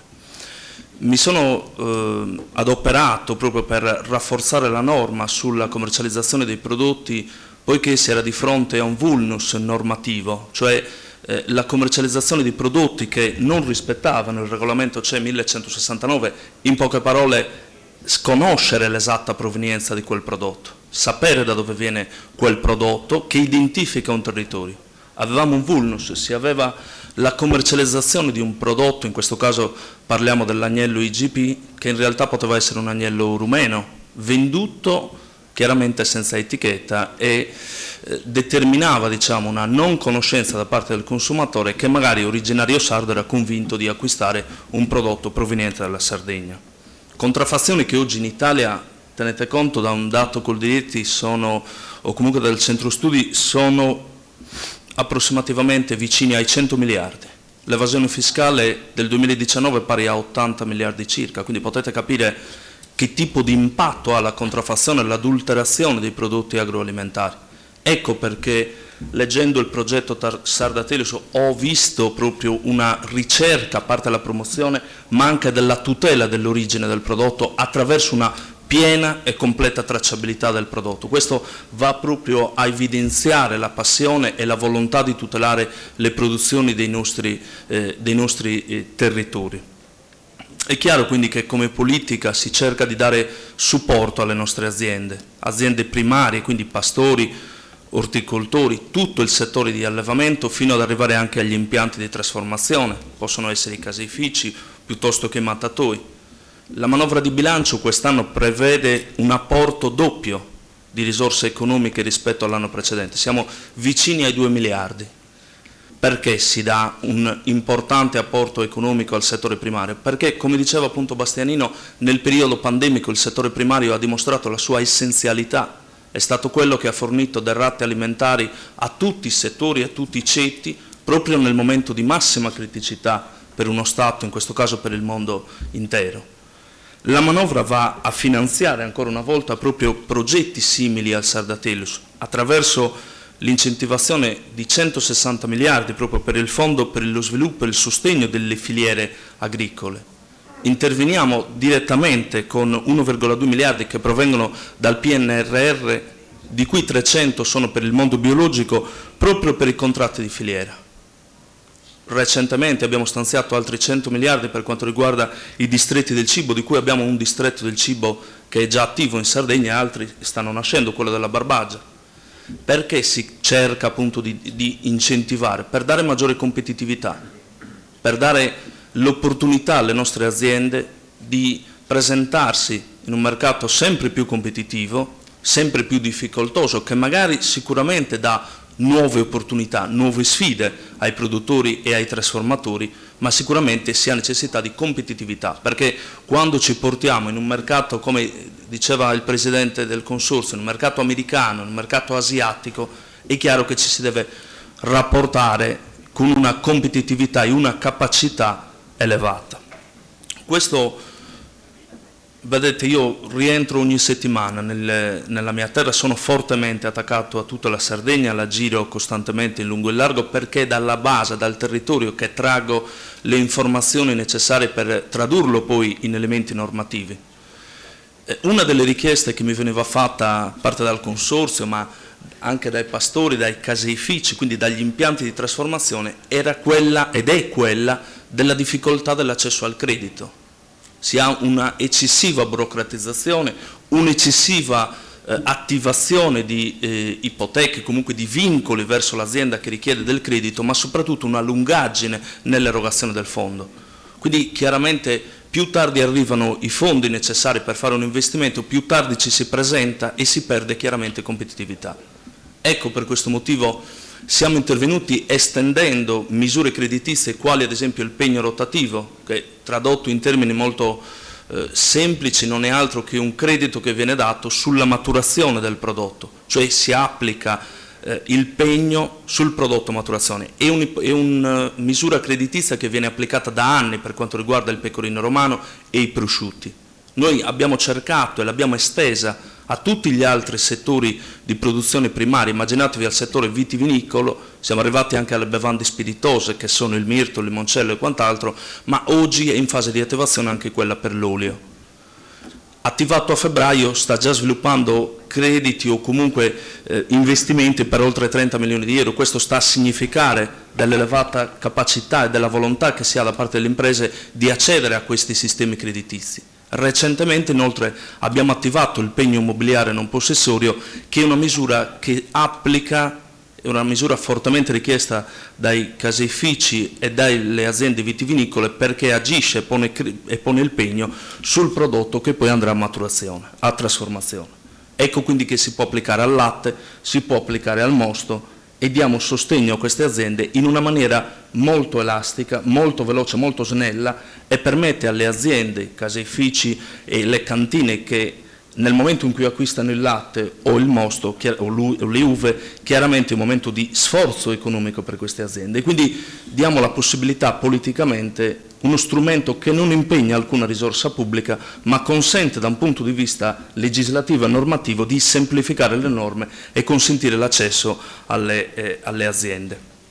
È chiaro quindi che si cerca pesantemente di aiutare un settore appunto primario, proprio perché si ha un'importanza sia da un punto di vista economico, sia di contrasto allo spopolamento dei nostri paesi, che sempre più si ritrovano assoggettati ad una nuova emigrazione. Prima si aveva un'emigrazione esclusivamente di forza lavoro, oggi si ha un'emigrazione sia purtroppo di forza lavoro ma anche di forze intellettuali, e chiaramente questo determina un circolo negativo, un vizio negativo, la mancanza di servizi, lo spopolamento, e determina quindi l'abbandono. Il settore primario, i pastori, gli agricoltori, compresi ovviamente il settore della trasformazione, sono un utile strumento di contrasto a questo. E soprattutto, oltre dal punto di vista economico, chiaramente il settore primario è fondamentale, l'avete già ribadito più volte, da un punto di vista ambientale. Oggi la politica agricola comunitaria, cioè l'Europa che stanzia delle risorse importanti, tutta l'agricoltura occidentale è sovvenzionata, e questo sta a dimostrare qual è l'importanza del settore, pone delle misure di condizionalità, cioè si erogano delle risorse a condizione che si rispettino delle misure ambientali. Ebbene, la Sardegna risponde perfettamente a questo. Risponde a tutte le misure previste per la tutela dell'ambiente, proprio perché la produzione in Sardegna avviene con un metodo estensivo e quindi chiaramente si ha il pieno rispetto dell'ambiente e il pieno rispetto del territorio. Purtroppo però è innegabile il fatto che si assiste ad uno spopolamento dei nostri paesi, ma si assiste a uno spopolamento anche delle nostre campagne. Questo chiaramente è stato aggravato anche dalla crisi del latte, che non rendeva remunerativo il lavoro in campagna. Ma vi faccio un esempio, l'incendio del Montiferru che si è verificato quest'estate. Se noi andiamo a verificare quanti animali sono rimasti uccisi dalle fiamme, sono pochissimi. Sono pochissimi, non arriviamo a 300 capi ovini, si ha chiaramente la dimostrazione in questo caso che quei territori erano completamente abbandonati o comunque non erano pascolati, e quindi chiaramente questo è un ulteriore segnale negativo dell'abbandono delle campagne. Questo progetto qui io l'ho studiato e ritengo sia uno strumento importante, in cui il Ministero ovviamente è parte attiva e ovviamente è il nostro impegno anche per sostenere in altre attività. È proprio uno strumento che rafforza il settore primario della Sardegna, cerca ovviamente di promuovere i nostri prodotti, garantendo quindi una remunerazione adeguata al settore primario. Credo che siano tante le attività che la politica deve fare, tutti i cittadini, compresi voi, si deve fare. L'importante è crederci. E crederci, l'esempio che faceva lei sul piatto a Oschiri rappresenta un esempio. Si vede che quel ristoratore ci crede nel portare sul menù, nel portare a pietanza prodotti che non sono primari nella produzione, possono essere classificati anche come sottoprodotti a seconda. Si vede che vi sono dei ristoratori che credono alla promozione e alla commercializzazione dei nostri prodotti, che lei stessa mi dimostra sono apprezzati. Certo. Dimostrano, dicevo, appunto proprio la volontà di promuovere i nostri territori. Quindi credo che bisogna crederci, e oggi voi con questo progetto si dimostra appunto che ci credete e quindi si deve andare avanti. Grazie.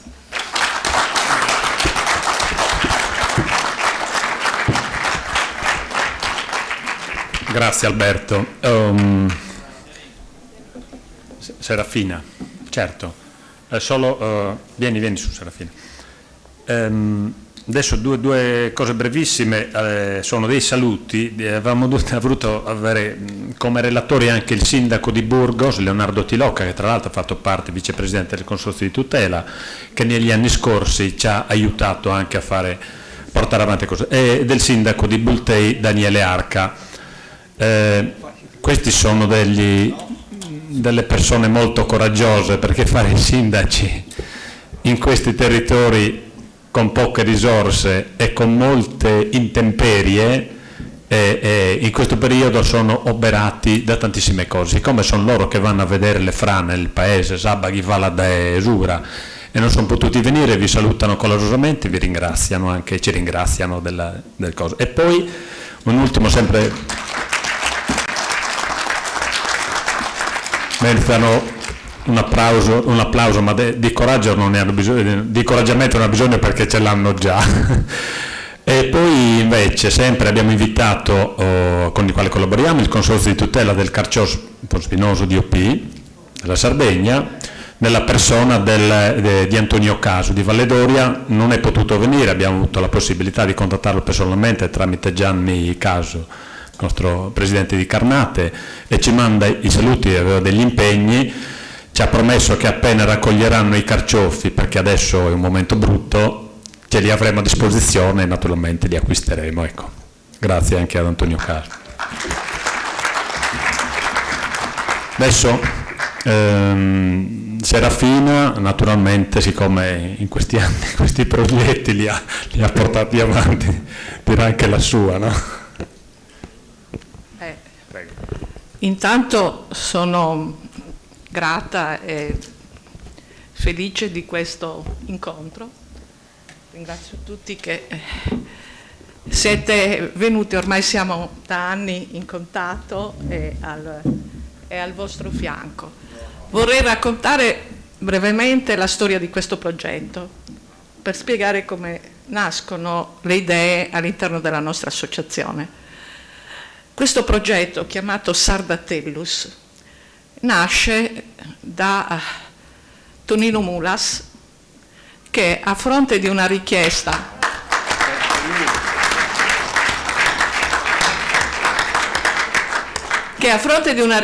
da parte dell'assessorato da cui dipendevamo, sul tema appunto della produzione e della promozione dei prodotti sardi, nel 2013 in fretta e in furia mi sottopone un progetto chiamato Sardatellus, diviso in 4 comparti. Uno era l'organizzazione di un ufficio commerciale a Milano, di riferimento, una segreteria commerciale. L'altro capitolo era l'analisi di quello che esisteva all'interno dei circoli sulla distribuzione dei prodotti, che erano gli spacci aziendali, dove ogni circolo si riforniva principalmente dal paese del presidente o dei soci che vi erano presenti. Quindi, e non avevamo mai fatto i conti su qual era il fatturato di questo movimento. Anzi, succedeva spesso che anche i politici sardi, anche le istituzioni sarde, ci chiedessero: ma perché vi dobbiamo dare i soldi? Ormai state tutti bene, siete lì, che cosa fate per noi? Vorrei una quantificazione di quanto voi concorrete e portate a concorso per i prodotti. Per cui c'era questa esigenza di anche iniziare a contare le cose che facciamo e dargli un valore economico. Quello che oggi sta facendo la nuova legge sul volontariato, che ad esempio ha introdotto anche nei nostri possiamo introdurre nei nostri bilanci il costo, la proporzione del valore del volontario. Ok? Ecco. Per cui presenta questo progetto in questi 4 comparti: da una parte la segreteria, dall'altra un'analisi perfetta di qual era la situazione di distribuzione che avveniva in quel momento attraverso i circoli sardi, l'altra una ricerca sulla ristorazione sarda in Italia, quindi abbiamo fatto una statistica su quanti ristoratori sardi presenti a Milano con cucina sarda e prodotti sardi, a Roma, nelle grandi città, ovunque, ma anche nelle piccole città. L'altro progetto era, grazie a un po' la conoscenza anche già presente di Maurizio, del mio vicepresidente, che disse: no, però dobbiamo anche introdurre il concetto della vendita online, perché sarà il futuro. Era il 2013. Nel 2014 ci danno i fondi per questo progetto, assegnati. Dopodiché noi partiamo anche senza aver ricevuto i fondi e la prima cosa che abbiamo fatto è sull'appoggio di Bastianino il primo convegno dove abbiamo incontrato per la prima volta, almeno io ho conosciuto, Cualbu e tutte le persone. Questo a gennaio 2014. I fondi veramente arrivano alla fine, ai primi del 2015, quando a Trieste abbiamo fatto, quando il presidente della regione venne a una nostra manifestazione organizzata per la nascita della Brigata Sassari, di cui ricorrevano i 100 anni, ed era stata costituita a Trieste. Quindi abbiamo fatto una grande manifestazione con 1000 persone. Cualbu partecipò, era Sadia Sardegna dedicata. Cualbu intanto avevamo fatto le campagne dei carciofi, le campagne, tutto attraverso i circoli. Venne il presidente della regione e vide che cosa organizzavamo nella stazione marittima Pigliaro, nella stazione marittima di Trieste, i pranzi con l'agnello sardo per più di 1000 persone per 2 giorni. E ci disse: ma voi dovete promuovere il prodotto sardo. E allora gli abbiamo spiegato di questo progetto. Notate che il progetto era dentro la regione sarda, e lì abbiamo iniziato questo rapporto. Abbiamo collaborato con l'Expo e all'interno della nostra organizzazione hanno portato avanti il progetto appunto Tonino, Franco Saddi, Antonello Argiolas, che hanno lavorato a Maurizio Secchi, Bastianino Mossa. Abbiamo Bastianino Mossa che in quel momento iniziava anche come presidente di Piacenza, e siamo andati avanti. Abbiamo organizzato quanti eventi? diversi eventi. All'Expo abbiamo portato i ristoratori sardi all'estero che fanno cucina sarda, che scrivono libri di cucina sarda. Cioè praticamente abbiamo, con tutte le nostre competenze, le abbiamo messe a disposizione di questo progetto, lavorando con tutti i circoli che ci credevano e i circoli che non ci credevano. Siamo arrivati al 2016, dove abbiamo concluso il progetto per una parte, una coda nel 2017 e poi finalmente la coscienza che bisognava fare un'operazione tipo Eurotarget, e questa l'abbiamo fatta non coi soldi del progetto, ma con i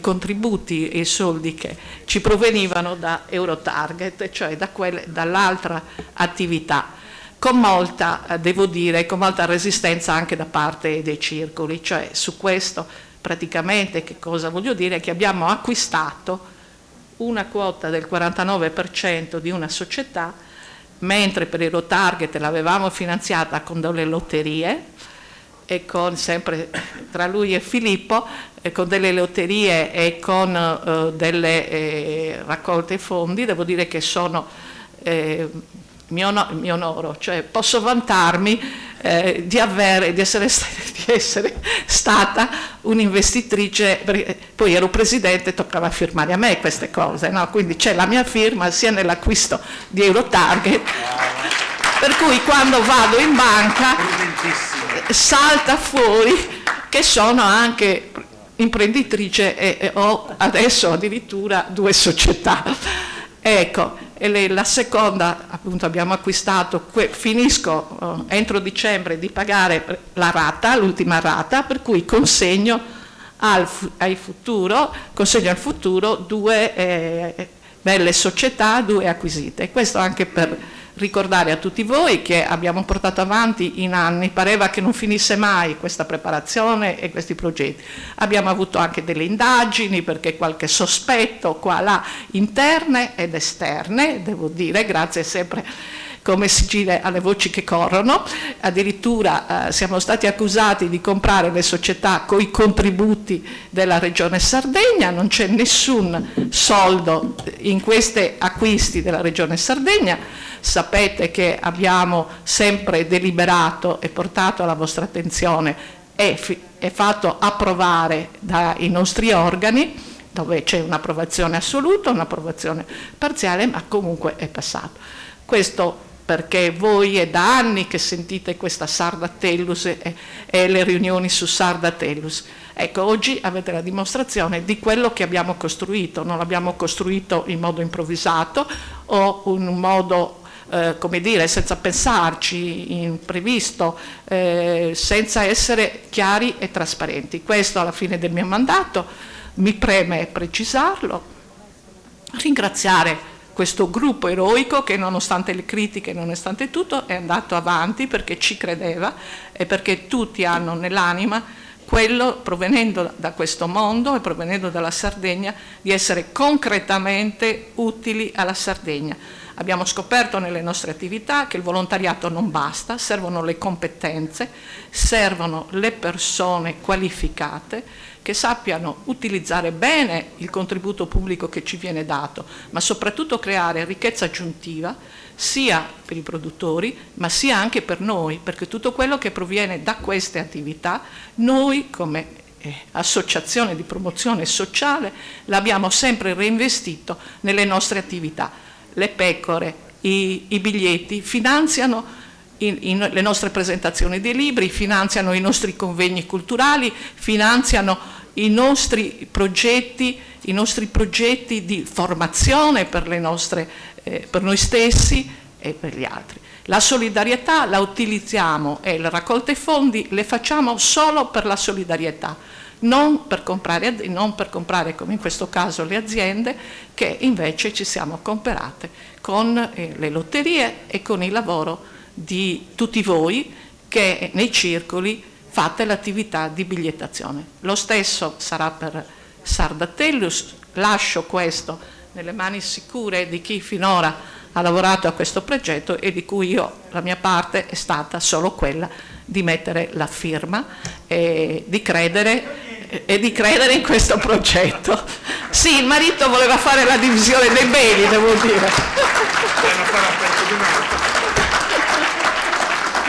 Ok, grazie a tutti e grazie a voi con il quale siamo stati felici di lavorare. Grazie.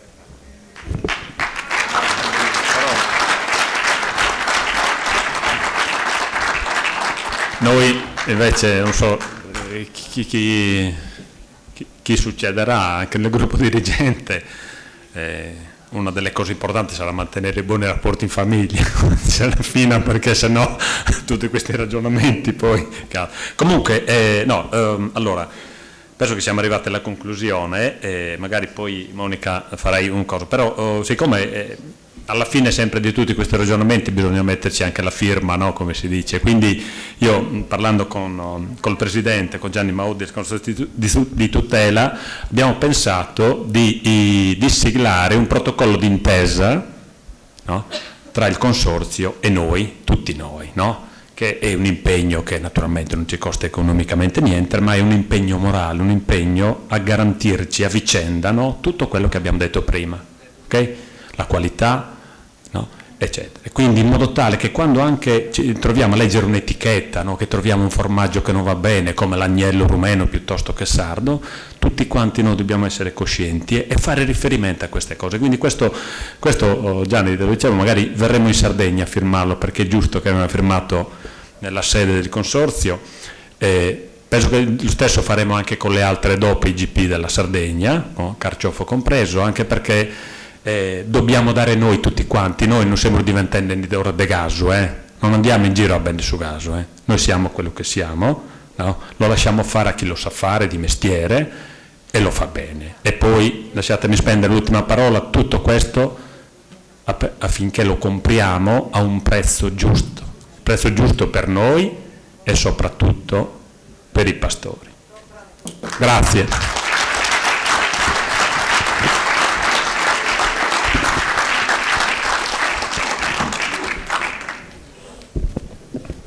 Chiederei se ci sono domande da parte del pubblico agli ospiti. Siamo stati esausti. E prego.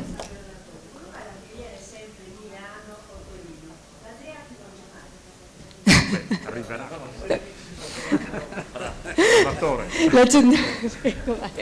Sardatello. Sì, in effetti mi sbilancio a dire che può essere una problematica.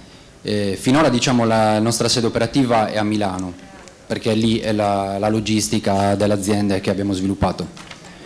Però è chiaro che vorremmo sviluppare, anche grazie alla nostra rete, più punti logistici per servire tutti i circoli sparsi in tutta Italia. È chiaro, in effetti è più difficile, anche noi quando facciamo le campagne di promozione dell'agnello oppure del carciofo, è chiaro che è più facile per noi gestire la logistica della Lombardia o del nord-est, è più difficile, per cui io credo che lo sviluppo futuro, ma futuro immediato, sarà quello di creare dei centri logistici anche in altri punti strategici.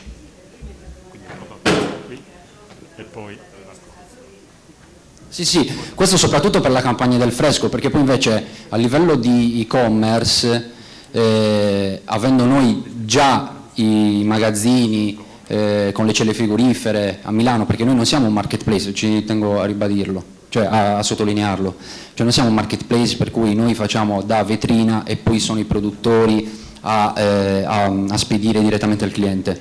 Noi abbiamo la nostra logistica, per cui compriamo i prodotti, li stocchiamo e poi dopo distribuiamo in tutta Italia, e con l'e-commerce andando direttamente sul cliente privato riusciamo ad arrivare in maniera abbastanza veloce, cioè l'ordine solitamente in 1 o 2 giorni di media viene smaltito.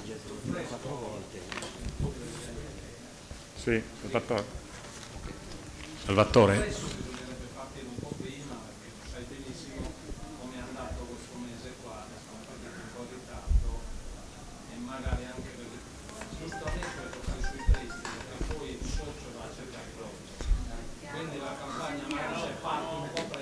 Nel microfono, guarda. Vabbè, no, c'è qui. No, ma...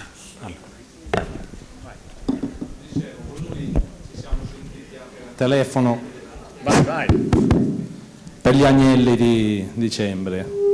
Dicevo, proprio per il fresco, come dici tu, bisognerebbe partire un po' presto per il fresco, magari partire verso settembre e non arrivare all'ultimo momento, perché poi con i soci sai benissimo. Aspetta, no, lascialo finire.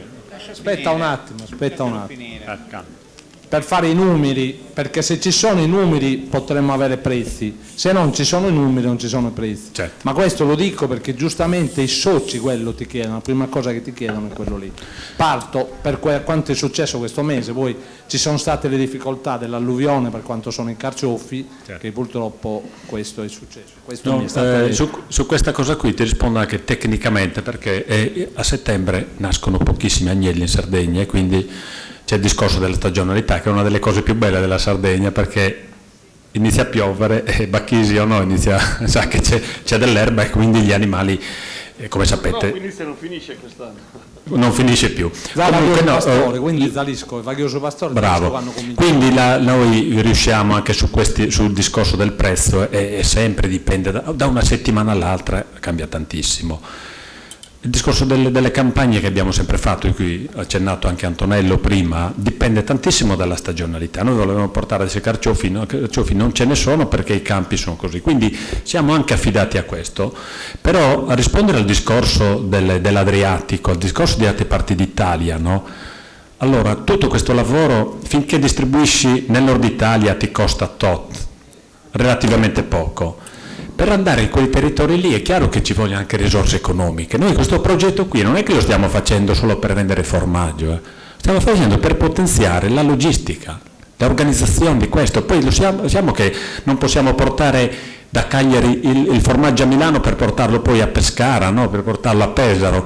E questo lo sappiamo che se passa da Civitavecchia arriva prima o da Livorno. Allora questa roba qui è tutta questione di organizzazione. Per organizzare ci vogliono anche le risorse, e questo è il progetto Sardatello, quindi garantirci anche in periferia, anche non a Milano ma anche nel centro-sud, nel nord-est. Noi distribuiamo a Gorizia, da Salvatore, a Gorizia al confine con la Slovenia, lui è uno che è forse il cliente numero uno del nord-est, no? Che Mauro parte la mattina alle 4 per portargli i nostri prodotti, quindi voglio dire, Bigger, ci vogliono le risorse. Ecco, tutti questi ragionamenti siamo fatti è perché avere questa cosa qui, e questa cosa qui sono le risorse, e magari potremmo anche creare anche qualche posto di lavoro dei nostri ragazzi che sono in giro nei circoli, che hanno bisogno, oltre il volontariato.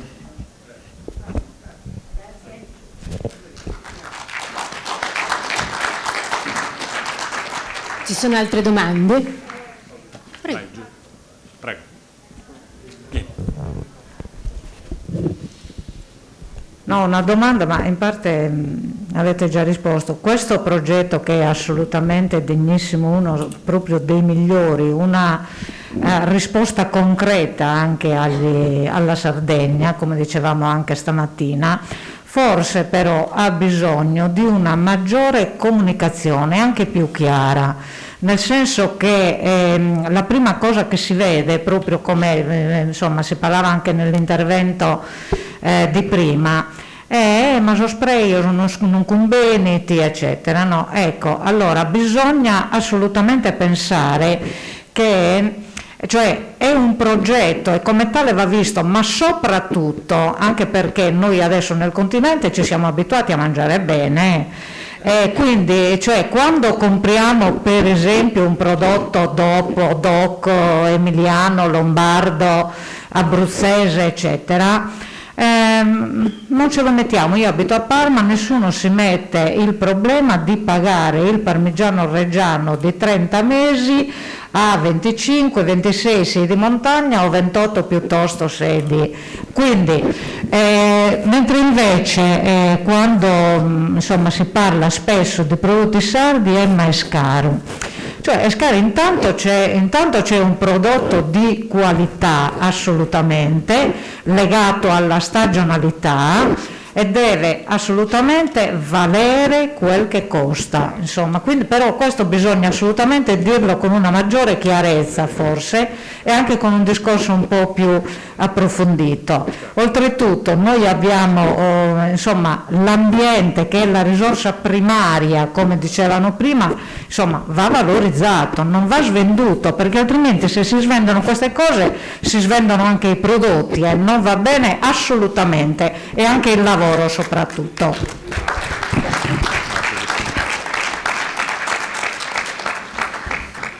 Ci sono altre domande? Se no io concluderei e tra l'altro risponderei un attimo anche magari anche alla signora, perché io vi ringrazio perché io ho imparato molte cose oggi durante questo incontro ed è importante per me perché il mio compito è poi trasmetterlo, comunicarlo a chi mi legge, ai miei colleghi che a loro volta scrivono o parlano in radio, in televisione, su altre testate, perché la comunicazione è molto importante. I prezzi vengono fatti anche attraverso la valorizzazione di un prodotto. Quindi la chiave dell'informazione è un punto cruciale. Un prodotto acquisisce valore, un valore che è culturale, l'abbiamo detto anche prima, ma anche economico, nel momento in cui si conosce qual è il suo significato. Lo sforzo, la fatica di chi lo produce, ma anche di chi poi lo promuove e anche dei politici, perché poi poverini sono sempre vituperati, che hanno il coraggio di leggere progetti, crederci e portarli avanti. Io l'ho letto il progetto, lo trovo molto interessante e può essere anche una chiave di volta proprio per far conoscere la Sardegna, le sue potenzialità e valorizzare quei prodotti che guardate che talvolta non sono conosciuti. E questo è il problema. Continuate però a produrre quei prodotti e semplicemente sforzatevi magari unendovi, stando insieme, parlando con tutti, i giornalisti, con le istituzioni, con i politici, tra di voi, per farli conoscere. Io comunque vi ringrazio molto.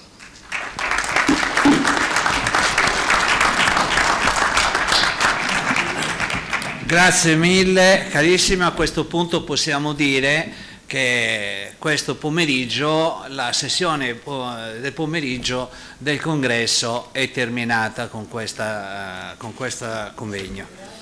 E ci troviamo, quindi andremo a cena dopo e ci ritroviamo domani mattina, se non vado errato, se ho l'orario giusto, alle 9:30.